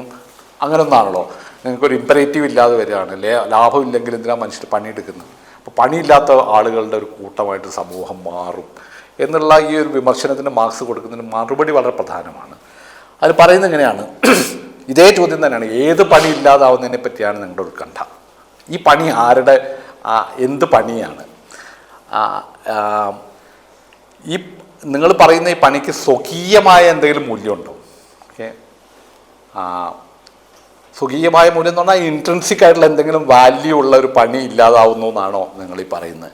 സൂക്ഷിച്ചു നോക്കിയാൽ കൂലിപ്പണി ഇല്ലാതാവുന്നതിന് ചൊല്ലിയാണ് നിങ്ങളുടെ ആശങ്ക. നിങ്ങൾ പറയുന്നതൊന്ന് ക്ലാരിഫൈ ചെയ്യുക ആദ്യം തന്നെ എന്നുള്ളതാണ് ചോദ്യം. പണി ഇല്ലാതാവുന്നു എന്നുള്ളതല്ല, കൂലിപ്പണി ഇല്ലാതാവുന്നു എന്നുള്ളതാണ് കൺസേൺ. ഓക്കെ, അപ്പോൾ അതിൻ്റെ അർത്ഥം എന്താണ്? കൂലിപ്പണി ഇല്ലാതാവുക എന്ന് പറഞ്ഞാൽ എന്താ? ബൂർഷ്വാസിക്ക് മൂല്യവർദ്ധനയ്ക്ക് ഉപകരിക്കുന്ന രീതിയിലുള്ള പണി ഇല്ലാതാവുക എന്നുള്ളതാണ് അതിൻ്റെ അർത്ഥം. ഓക്കെ, അപ്പോൾ പണി ഇല്ലാതാവുന്നതിനെ പറ്റിയല്ല നിങ്ങളുടെ ആശങ്ക, കൂലിപ്പണി ഇല്ലാതാവുന്നതാണ്, വേജ് ലേബർ ഇല്ലാതാവുന്നതാണ്. വേജ് ലേബർ ഉണ്ടാവുക, വേജ് ലേബറിന് സ്വകീയമായ മൂല്യമില്ല, അതിന് ഇൻട്രൻസിക് ആയിട്ടൊരു വാല്യൂ ഇല്ല. അതിൻ്റെ വാല്യൂ എന്താണ്? മൂലധനം വർദ്ധിപ്പിക്കുക എന്നുള്ളതാണ് അതിൻ്റെ വാല്യൂ. അപ്പോൾ മൂലധനം വർദ്ധിപ്പിക്കുന്ന പണി ഇല്ലാതാവുന്നു എന്നുള്ളതാണ് നിങ്ങളുടെ കഥ. അത് നിങ്ങളുടെ പ്രശ്നമാണ്. ഇതാണ് മാർക്സിൻ്റെ വാദം. അത് മനുഷ്യരുടെ പ്രശ്നമല്ല, അത് മൂലധനത്തിൻ്റെ പ്രശ്നമാണ് നിങ്ങൾ പൊതുവായ പ്രശ്നമായിട്ട് അവതരിപ്പിക്കുന്നത്. നിങ്ങളുടെ നിലനിൽപ്പിൻ്റെ ഒരു അനിവാര്യതയെ നിങ്ങൾ ലോകത്തിൻ്റെ മുഴുവൻ അനിവാര്യതയായിട്ട് സാർവത്രികമായ ഒരു വാല്യൂ ആയിട്ട് അവതരിപ്പിക്കുകയാണ് ചെയ്യുന്നത്. ഇവിടെ മാർക്സ് ചെയ്യുന്ന ഒരു വളരെ പ്രധാനപ്പെട്ട ഒരു കാര്യം, ഈ പണി, നിങ്ങൾ ആശങ്കപ്പെടുന്ന ഈ പണിയുണ്ടല്ലോ, ഇല്ലാതാവൂ എന്ന് നിങ്ങൾ ഉത്കണ്ഠപ്പെടുന്ന ഈ പണി, ആ പണിയുമായിട്ടുള്ള ഒരു കോൺട്രാസ്റ്റ്, ഒരു വിരുദ്ധ സാദൃശ്യത്തിലൂടെയാണ് മടി എന്ന് പറയുന്ന ഒന്നുണ്ടാവുന്നത്. ഓക്കെ, മടി എന്ന് പറഞ്ഞാൽ എന്താ? മടിക്ക് നമ്മൾ വളരെ അധമമായ ഒരു അർത്ഥമാണ് കൽപ്പിക്കുന്നത്. മടി എന്ന് പറഞ്ഞാൽ വളരെ മോശമായിട്ടുള്ളൊരു കാര്യമാണ്, ഒരു നികൃഷ്ടമായ ഒരു കാര്യമാണ്. മടി ഇങ്ങനെ നെഗറ്റീവായിട്ടുള്ളൊരു കാര്യമാവുന്നത് എപ്പോഴാണ്? പണി എന്ന് പറയുന്നതിനെ നിങ്ങൾ ഒരു ഉന്നത മൂല്യമായിട്ട് കാണുമ്പോഴാണ്. ആ ഉന്നത മൂല്യം എന്താണ്? മൂലധനം വർദ്ധിപ്പിക്കാൻ ഉപകരിക്കുന്നു എന്നുള്ളതാണ് അതിൻ്റെ മൂല്യം. അതിനാണ് സ്വകീയമായ ഒരു മൂല്യവും വർക്കിനില്ല. അപ്പം മൂലധനം വർദ്ധിപ്പിക്കുന്ന പണി നല്ല പണിയാവുമ്പോഴാണ് മടി ഒരു മോശം കാര്യമായി മാറുന്നത്. അതാണ് മടി സ്വകീയമായ ഒരു മോശം കാര്യമായിട്ടുള്ള കാര്യമല്ല. ഇതാണ് മാർക്സ് പറയുന്നൊരു പ്രധാനപ്പെട്ട കാര്യം. അപ്പോൾ മടി എന്നുള്ളതിനെ നികൃഷ്ടമായി കാണുന്ന ഒരു വർക്ക് എത്തിക് ആണ് ബൂർഷ്വാസി ഉണ്ടാക്കുന്നത്. വർക്ക് ചെയ്യുക എന്നുള്ളത് പ്രധാനം, മെഷീൻ പോലെ വർക്ക് ചെയ്യുക എന്നുള്ളത് പ്രധാനമാണ്. പണി മൂല്യം ഉണ്ടാക്കാനുള്ള സാധനമാണ്. പണിയെടുക്കാത്ത ആളപ്പോൾ മോശമായിട്ട് മാറുകയാണ്. ഓക്കെ, അപ്പോൾ ഈ വിഭജനം തന്നെ, പണിയും മടിയും എന്നുള്ള വിഭജനം തന്നെ വളരെ മാർക്സിൻ്റെ തോട്ടത്തിൽ വളരെ ശുദ്ധ അസംബന്ധമാണ് ഈ ഒരു വിഭജനം തന്നെ. മാത്രമല്ല അതിനെ വളരെ കളിയാക്കുന്ന രീതിയിൽ മാർക്സ് ഒരു കാര്യം, ഞാൻ മാർക്സിൻ്റെ വാചകം വായിക്കാം. The whole of this objection is but another expression of the tautology that there cannot be any wage labour when there is no longer any capital. നിങ്ങൾ പറയുന്നതിൻ്റെ അർത്ഥം ഇത്ര മാത്രമേ ഉള്ളൂ, ക്യാപിറ്റൽ ഇല്ലാതാവുമ്പോൾ വേജ് ലേബർ ഇല്ലാതാവും. ഈ വേജ് ലേബർ ഇല്ലാതാവുന്നതാണ് നിങ്ങളുടെ പ്രശ്നം, മടിയല്ല നിങ്ങളുടെ പ്രശ്നം. മടി എന്ന് പറയുന്നത് മനുഷ്യരൊക്കെ മടിയന്മാരാവുന്നുള്ളതല്ല നിങ്ങളുടെ ഒരു ഉത്കണ്ഠ എന്നാണ്. മാത്രമല്ല മടി മനുഷ്യരെ മുഴുവൻ നാശത്തിലേക്ക് നയിക്കും എന്നുള്ളത് ഒരു ബൂർഷ്വാ വർക്ക് എത്തിക്കിൻ്റെ ഒരു സങ്കല്പമാണ്. ഓക്കെ, അതിന് മാർക്സ് പറയുന്നൊരു കാര്യം ഇതാണ്, മടി അങ്ങനെ സമൂഹത്തെ നശിപ്പിക്കുമെങ്കിൽ നിങ്ങളെന്നോ നശിച്ചു പോകുമായിരുന്നു എന്നാണ് തിരിച്ചു ചോദിക്കുന്നൊരു ചോദ്യം. ആ പ്രയോഗം എങ്ങനെയാണ്? According to this bourgeois society ought long ago ought to have gone to the dogs എന്നാണ്, through sheer idleness. For those of its members who work acquire nothing and those who acquire anything do not work. ഇതാണ് നിങ്ങളുടെ സിസ്റ്റത്തിൽ നടക്കുന്നൊരു കാര്യം എന്നുള്ളതാണ് marks വളരെ പരിഹാസ രൂപേണ പറയുന്ന ഒരു കാര്യം. ഇവിടെ ഒരു കാര്യം ഇതുമായിട്ട് ബന്ധപ്പെട്ട് പിന്നെ കുറേ വിമർശനങ്ങൾക്ക് മാർക്സ് ഇതേ പരിഹാസ രൂപേണ മറുപടി കൊടുക്കുന്നുണ്ട്. അതിൽ ഒന്ന്, ഇപ്പോൾ കമ്മ്യൂണിസ്റ്റ് സൊസൈറ്റി ഉണ്ടാകുമ്പോൾ നിയമം ഇല്ലാതാവും, ജൂറിസ്പ്രൂഡൻസ്, നിയമശാസ്ത്രം, നിയമ എന്താ പറയുക, ജൂറിസ്പ്രുഡൻസ് ഇല്ലാതാവുന്നു, നിയമം തന്നെ ഇല്ല, നിയമം എന്നുള്ള സങ്കല്പം അതിൻ്റെ ശാസ്ത്രവും ഒന്നും ഇല്ലാതാവുന്നതാണ്. അപ്പോൾ അതേ ചോദ്യം തന്നെയാണ് വീണ്ടും, ഏത് ജൂറിസ്പ്രുഡൻസിനെ പറ്റിയാണ് നിങ്ങൾ പറയുന്നത്? ഓക്കെ, ഭൂഷ്വാസിയുടെ സ്വത്തുടമ ബന്ധങ്ങളെയും കമ്പോളയുക്തിയെയും സുരക്ഷിതമായി നിലനിർത്തുന്ന ഒരു നിയമ വ്യവസ്ഥ ഇല്ലാതാവുന്നു എന്നാണ് നിങ്ങളുടെ കൺസേൺ, അല്ലാതെ നിയമം ഇല്ലാതാവുന്നതല്ല. നിങ്ങളെ നിലനിർത്തുന്ന നിയമങ്ങൾ ഇല്ലാതാവുന്നു. നിങ്ങൾ എന്നൊക്കെ പറയുന്നത് ഇവിടെ നിങ്ങൾ ഒരു വ്യക്തി എന്നുള്ള അർത്ഥത്തിൽ എടുക്കരുത് കേട്ടോ. ഞാൻ ഒരു പ്രത്യേക താല്പര്യത്തെ നിലനിർത്തുന്ന, അതിനെ നിലനിർത്താൻ സഹായിക്കുന്ന ബന്ധങ്ങളെ സംരക്ഷിക്കുന്ന ഒന്നിനെയാണ് നിങ്ങൾ നിയമം എന്ന് വിളിക്കുന്നത്. ആ നിയമമാണ് ഇല്ലാതാവുന്നത്. ഓക്കെ, ആ നിയമത്തെ നിങ്ങൾ മനുഷ്യരുടെ മുഴുവൻ ബാധകമായിട്ടുള്ള നിയമമായിട്ട് നിങ്ങൾ അവതരിപ്പിക്കുകയാണ്. നിങ്ങളുടെ പ്രജുഡീസത്തിനെ നിങ്ങളൊരു ലോ ആയിട്ട് അവതരിപ്പിക്കുകയാണ് ചെയ്യുന്നത് എന്നുള്ളതാണ് അവിടെ. Jurisprudence is bourgeoisie's will made into a law for all എന്നാണ്. ഓക്കെ, ബൂർഷ്വാസിയുടെ വില്ലിനെ എല്ലാ മനുഷ്യർക്കും ബാധകമായ നിയമമാക്കി മാറ്റലാണ് ജൂറിസ്പ്രുഡൻസ്, അല്ലാതെ നിയമം എന്ന് പറയുന്ന ഒന്നില്ല എന്നാണ് മാർക്സിൻ്റെ വാദം. അതുപോലെ സംസ്കാരം തകരും എന്നാണ് നിങ്ങളുടെ വാദം. അപ്പോൾ അവിടെയും മാർക്സ് ചോദിക്കുന്നതാണ്, ഏത് സംസ്കാരമാണ് തകരുക? മനുഷ്യരെ യന്ത്രങ്ങളായി പണിയെടുപ്പിക്കുന്നതിനുള്ള പരിശീലനം മാത്രമാണ് ഭൂരിഭാഗത്തിനും ഈ കൾച്ചർ എന്ന് പറയുന്നത് എന്നാണ് മാർക്സിൻ്റെ പ്രയോഗം. ഞാൻ വായിക്കാം. Culture for most of the people is a mere training to act as a machine. അതിലപ്പുറം ഒന്നുമില്ല ഈ വിദ്യാഭ്യാസം എന്നൊക്കെ പറയുന്നത്. മനുഷ്യരെ യന്ത്രങ്ങളെപ്പോലെ പണിയെടുക്കാൻ പരിശീലിപ്പിക്കുന്ന കുറേ കാര്യങ്ങളാണ് നിങ്ങൾ വിദ്യാഭ്യാസം, സംസ്കാരം എന്നൊക്കെ പറയുന്ന കാര്യങ്ങൾ. ഇത് തകരുന്നതിനെ പറ്റിയാണ് നിങ്ങളുടെ ഉത്കണ്ഠ, അല്ലാണ്ട് മനുഷ്യ സംസ്കാരം ഇല്ലാതാവുന്നു, അറിവില്ലാതാവുന്നു, ശുദ്ധമായ അറിവില്ലാതാവുന്നു, ഇതൊന്നുമല്ല ബൂർഷ്വാസിയുടെ ഇതിനെപ്പറ്റിയുള്ള ഉത്കണ്ഠ എന്നാണ് മാർക്സിൻ്റെ വാദം. അതുപോലെ മറ്റൊന്നുകൂടി പറയുന്നത്, കുടുംബ ബന്ധങ്ങൾ തകരുന്നു. കമ്മ്യൂണിസ്റ്റ് സൊസൈറ്റിയിൽ സംഭവിക്കുന്നത് കുടുംബം ഇല്ലാതാവുന്നു, കുടുംബമായിട്ട് ആളുകൾ ജീവിക്കാതെ വരുന്നു, കുടുംബ ബന്ധം തകരുന്നു. അതിലും ഇത് ഏത് കുടുംബം തകരുമെന്നാണ് ഇതേ ചോദ്യം തന്നെയാണ്. ഏത് കുടുംബത്തെ പറ്റിയാണ് നിങ്ങളുടെ ഉത്കണ്ഠ? ഉൽപ്പാദനത്തിൻ്റെ ഉപകരണങ്ങൾ നിർമ്മിക്കുന്ന ഒരു സാധനമാണ് കുടുംബം എന്ന് പറയുന്നത്. ബൂർഷ്വാസിയുടെ കുടുംബം എന്ന് പറയുന്നത് ഉൽപ്പാദിപ്പിക്കാൻ പറ്റുന്ന ശാരീരിക ശേഷി ഉൽപ്പാദിപ്പിക്കുന്ന ഒരു വ്യവസ്ഥ മാത്രമാണ് കുടുംബം. ആ കുടുംബമാണ് തകരുന്നത്. ആ കുടുംബം നിങ്ങളൊരു തിരുക്കുടുംബമായിട്ട് കാണരുത്, ഹോളി ഫാമിലി ആയിട്ട് കാണരുത്. അത് ബൂർഷ്വാസിയെ നിലനിർത്തുന്ന കുടുംബ സങ്കല്പമാണ്. അതായത് ബൂർഷ്വാസി സീസ് his wife as A mere instrument of protection എന്നുള്ളൊരു പ്രയോഗം. ബൂർഷ്വാസി അതിൻ്റെ ഭാര്യയെ കാണുന്നത് ഒരു ഇൻസ്ട്രുമെൻ്റ് ഓഫ് പ്രൊട്ടക്ഷനായിട്ടാണ് എന്നാണ് മാർക്സിൻ്റെ വാദം. ഈ ഒരു കുടുംബ സംവിധാനവും സംസ്കാരവും വിദ്യാഭ്യാസവും ഒക്കെയാണ് തകരുന്നത്. അത് തകരുന്നതിനെ പറ്റിയുള്ള ഉത്കണ്ഠയാണ് മനുഷ്യരുടെ പൊതുവായ ചില മൂല്യങ്ങൾ തകരുന്ന ഉത്കണ്ഠയായി അവതരിപ്പിക്കപ്പെടുന്നത് എന്നുള്ളതാണ് മാർക്സ് ചൂണ്ടിക്കാണിക്കുന്ന ഒരു കാര്യം. അതുപോലെ ദേശീയത ഇല്ലാതാവുന്നു, നാഷണാലിറ്റി, കൺട്രി ഇല്ലാതാവുന്നു, നാഷണാലിറ്റി ഇല്ലാതാവുന്നു. ഇതിനെപ്പറ്റിയൊക്കെ ഇതേ വാദം തന്നെയാണ്. ആരുടെ ദേശീയതയാണ് ഇല്ലാതാവുന്നത്? എന്താണ് ദേശം എന്ന് പറഞ്ഞാൽ?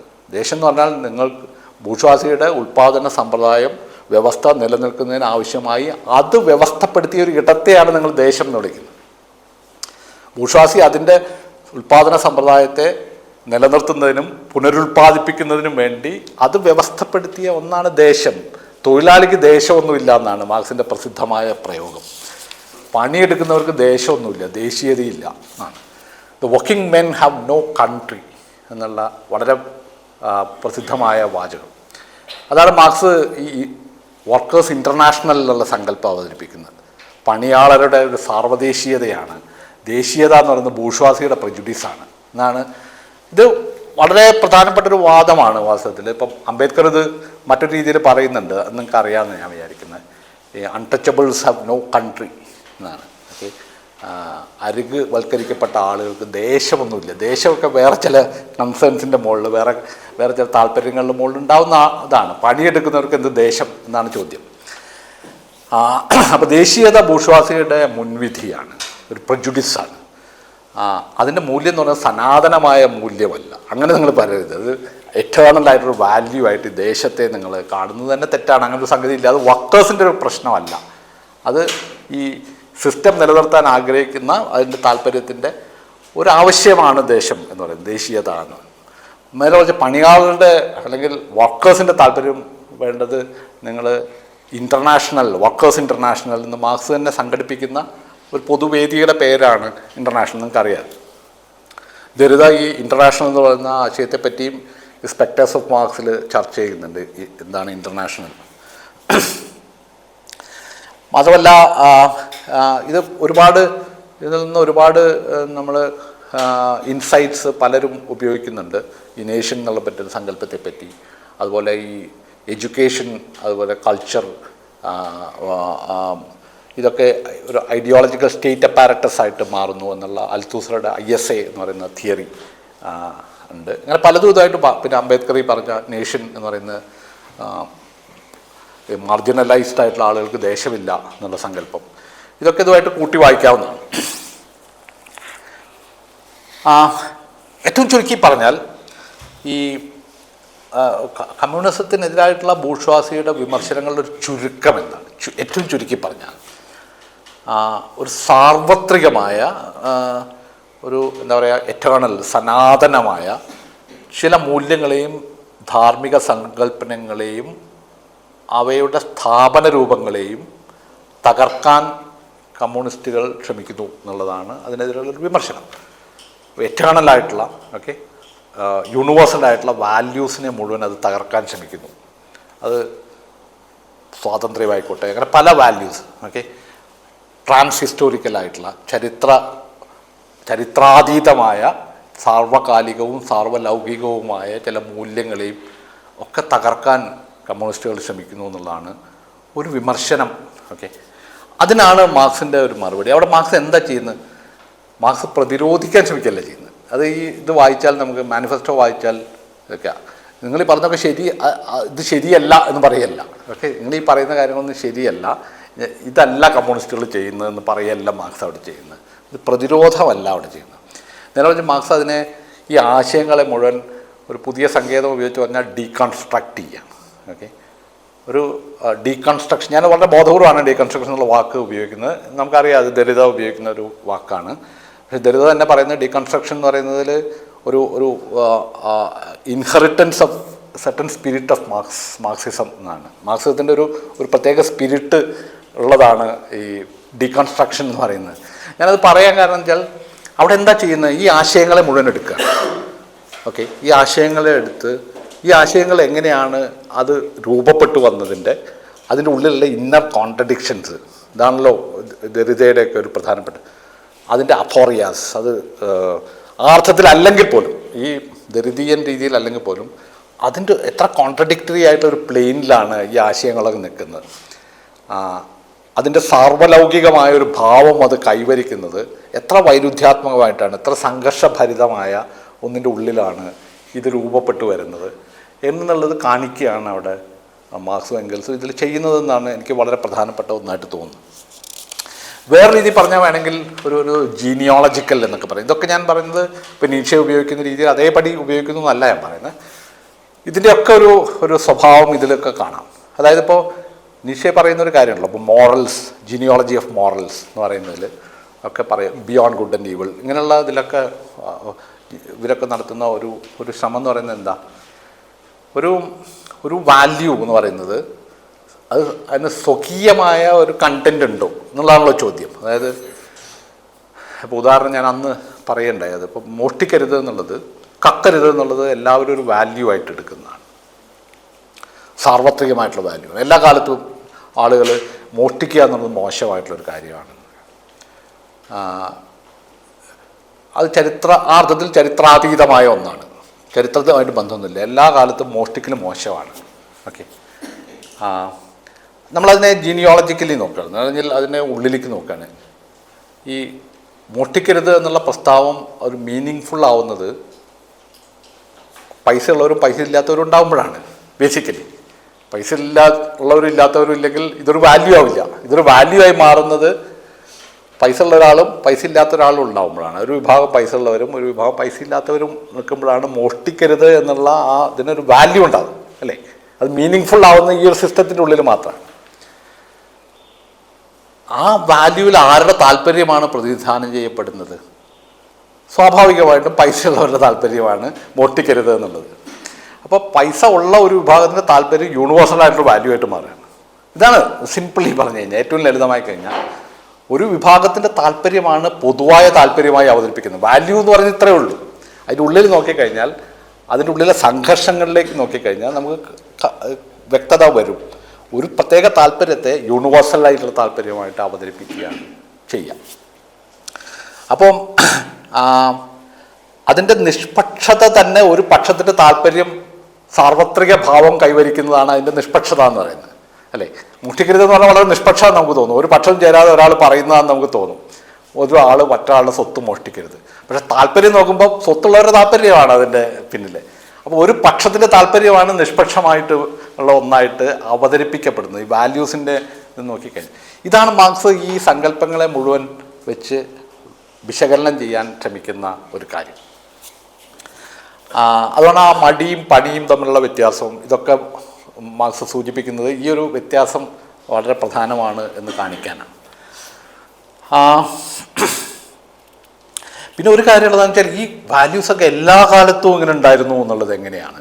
ഓക്കെ, ചില ആശയങ്ങൾ, ചില മൂല്യങ്ങൾ, ചില സങ്കല്പങ്ങൾ എല്ലാ കാലത്തും ഇതേപോലെ ഉണ്ടായിരുന്നു. എന്തുകൊണ്ടാണ്? അതിന് വേറൊരു കാരണമില്ല, ചൂഷണം എല്ലാ കാലത്തും ഉണ്ടായിരുന്നു എന്നുള്ളതാണ് മാർക്സ് അതിന് പറയുന്നൊരു മറുപടി. The history of all past society has consisted in the development of class antagonisms that assumed different forms at different epochs. But whatever form they may have taken, one fact is common to all past ages, that is the exploitation of one part of society by the other. ഒരു വിഭാഗം മറ്റൊരു വിഭാഗത്തെ ചൂഷണം ചെയ്യുന്നു എന്നുള്ളത് ഒരു രൂപത്തിൽ അല്ലെങ്കിൽ മറ്റൊരു രൂപത്തിൽ സമൂഹത്തിൽ എല്ലാ കാലത്തും ഉണ്ടായിരുന്നൊരു സാധനമാണ് എന്നുള്ളത് കൊണ്ടാണ് ഈ വാല്യൂസൊക്കെ ചരിത്രാതീതമായ ഒന്നാണെന്ന് എനിക്ക് തോന്നുന്നത്.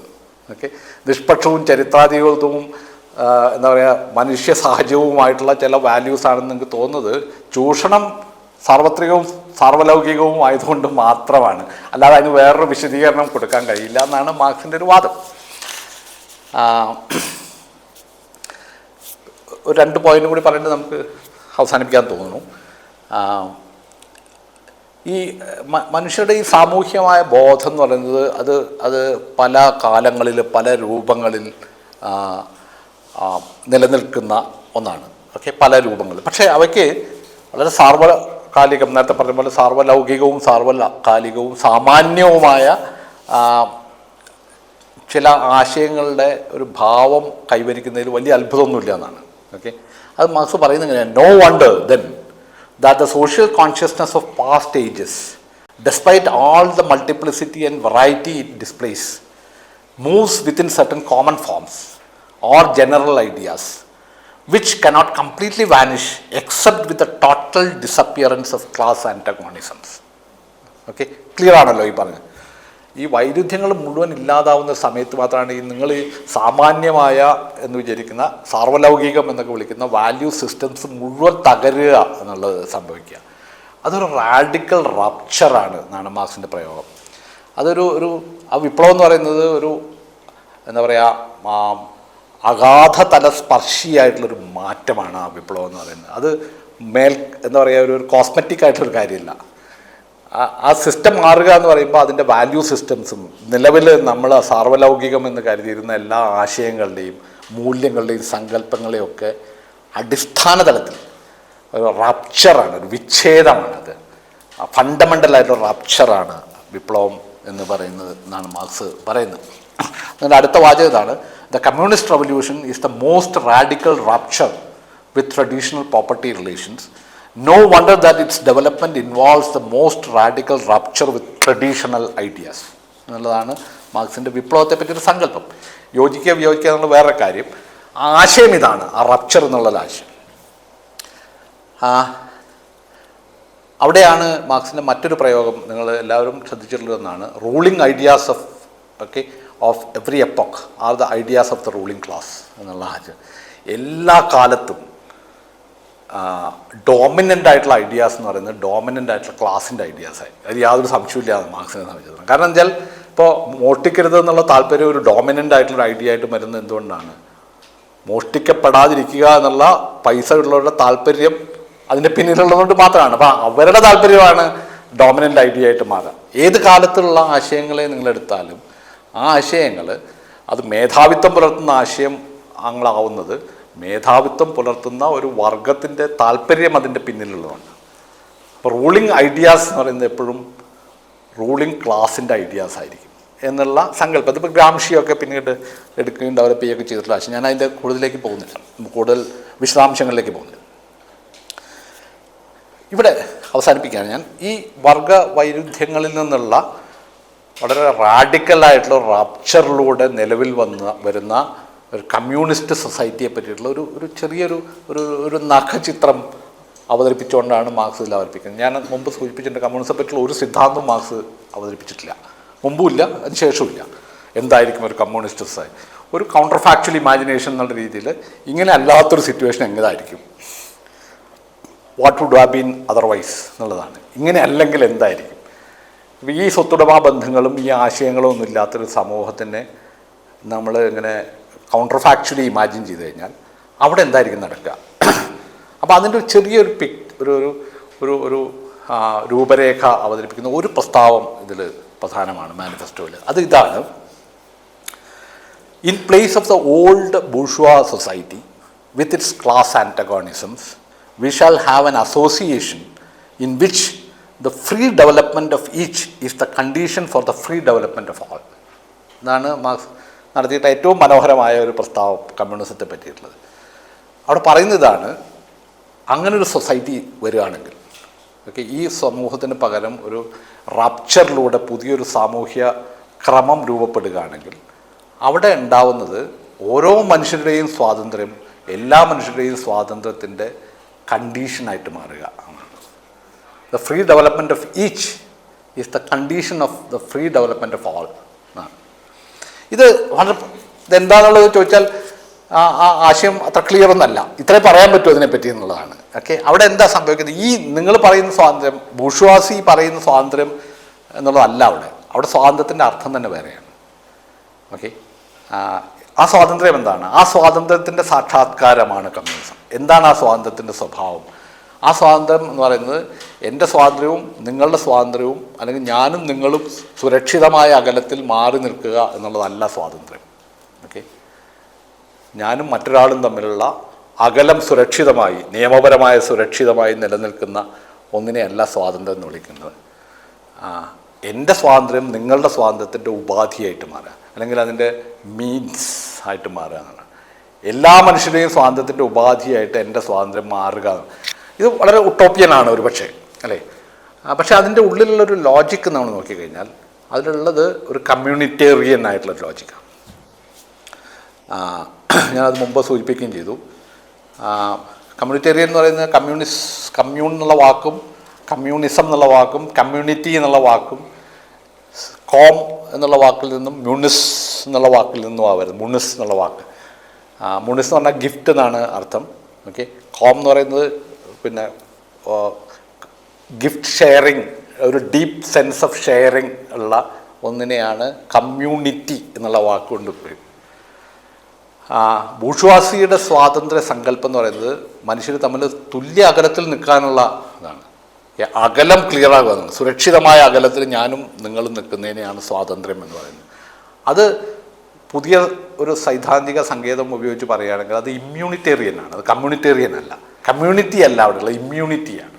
ഇമ്മ്യൂണിറ്റി എന്നുള്ള വാക്കും ഇതേപോലെ തന്നെ എസ്പോസിറ്റോനെ പോലെയുള്ള ആളുകളൊക്കെ ഉപയോഗിക്കുന്നത് മുണിസിൻ്റെ മുകളിലുള്ള പ്രോഹിബിഷനാണ്. എന്ന് പറഞ്ഞാൽ പ്രോഹിബിറ്റ് ചെയ്യുക, നോ എന്നാണ് ഇമ്മ്യൂണിറ്റി എന്ന് പറയുന്നത് പരസ്പരം തുടരുതെന്നാണ്.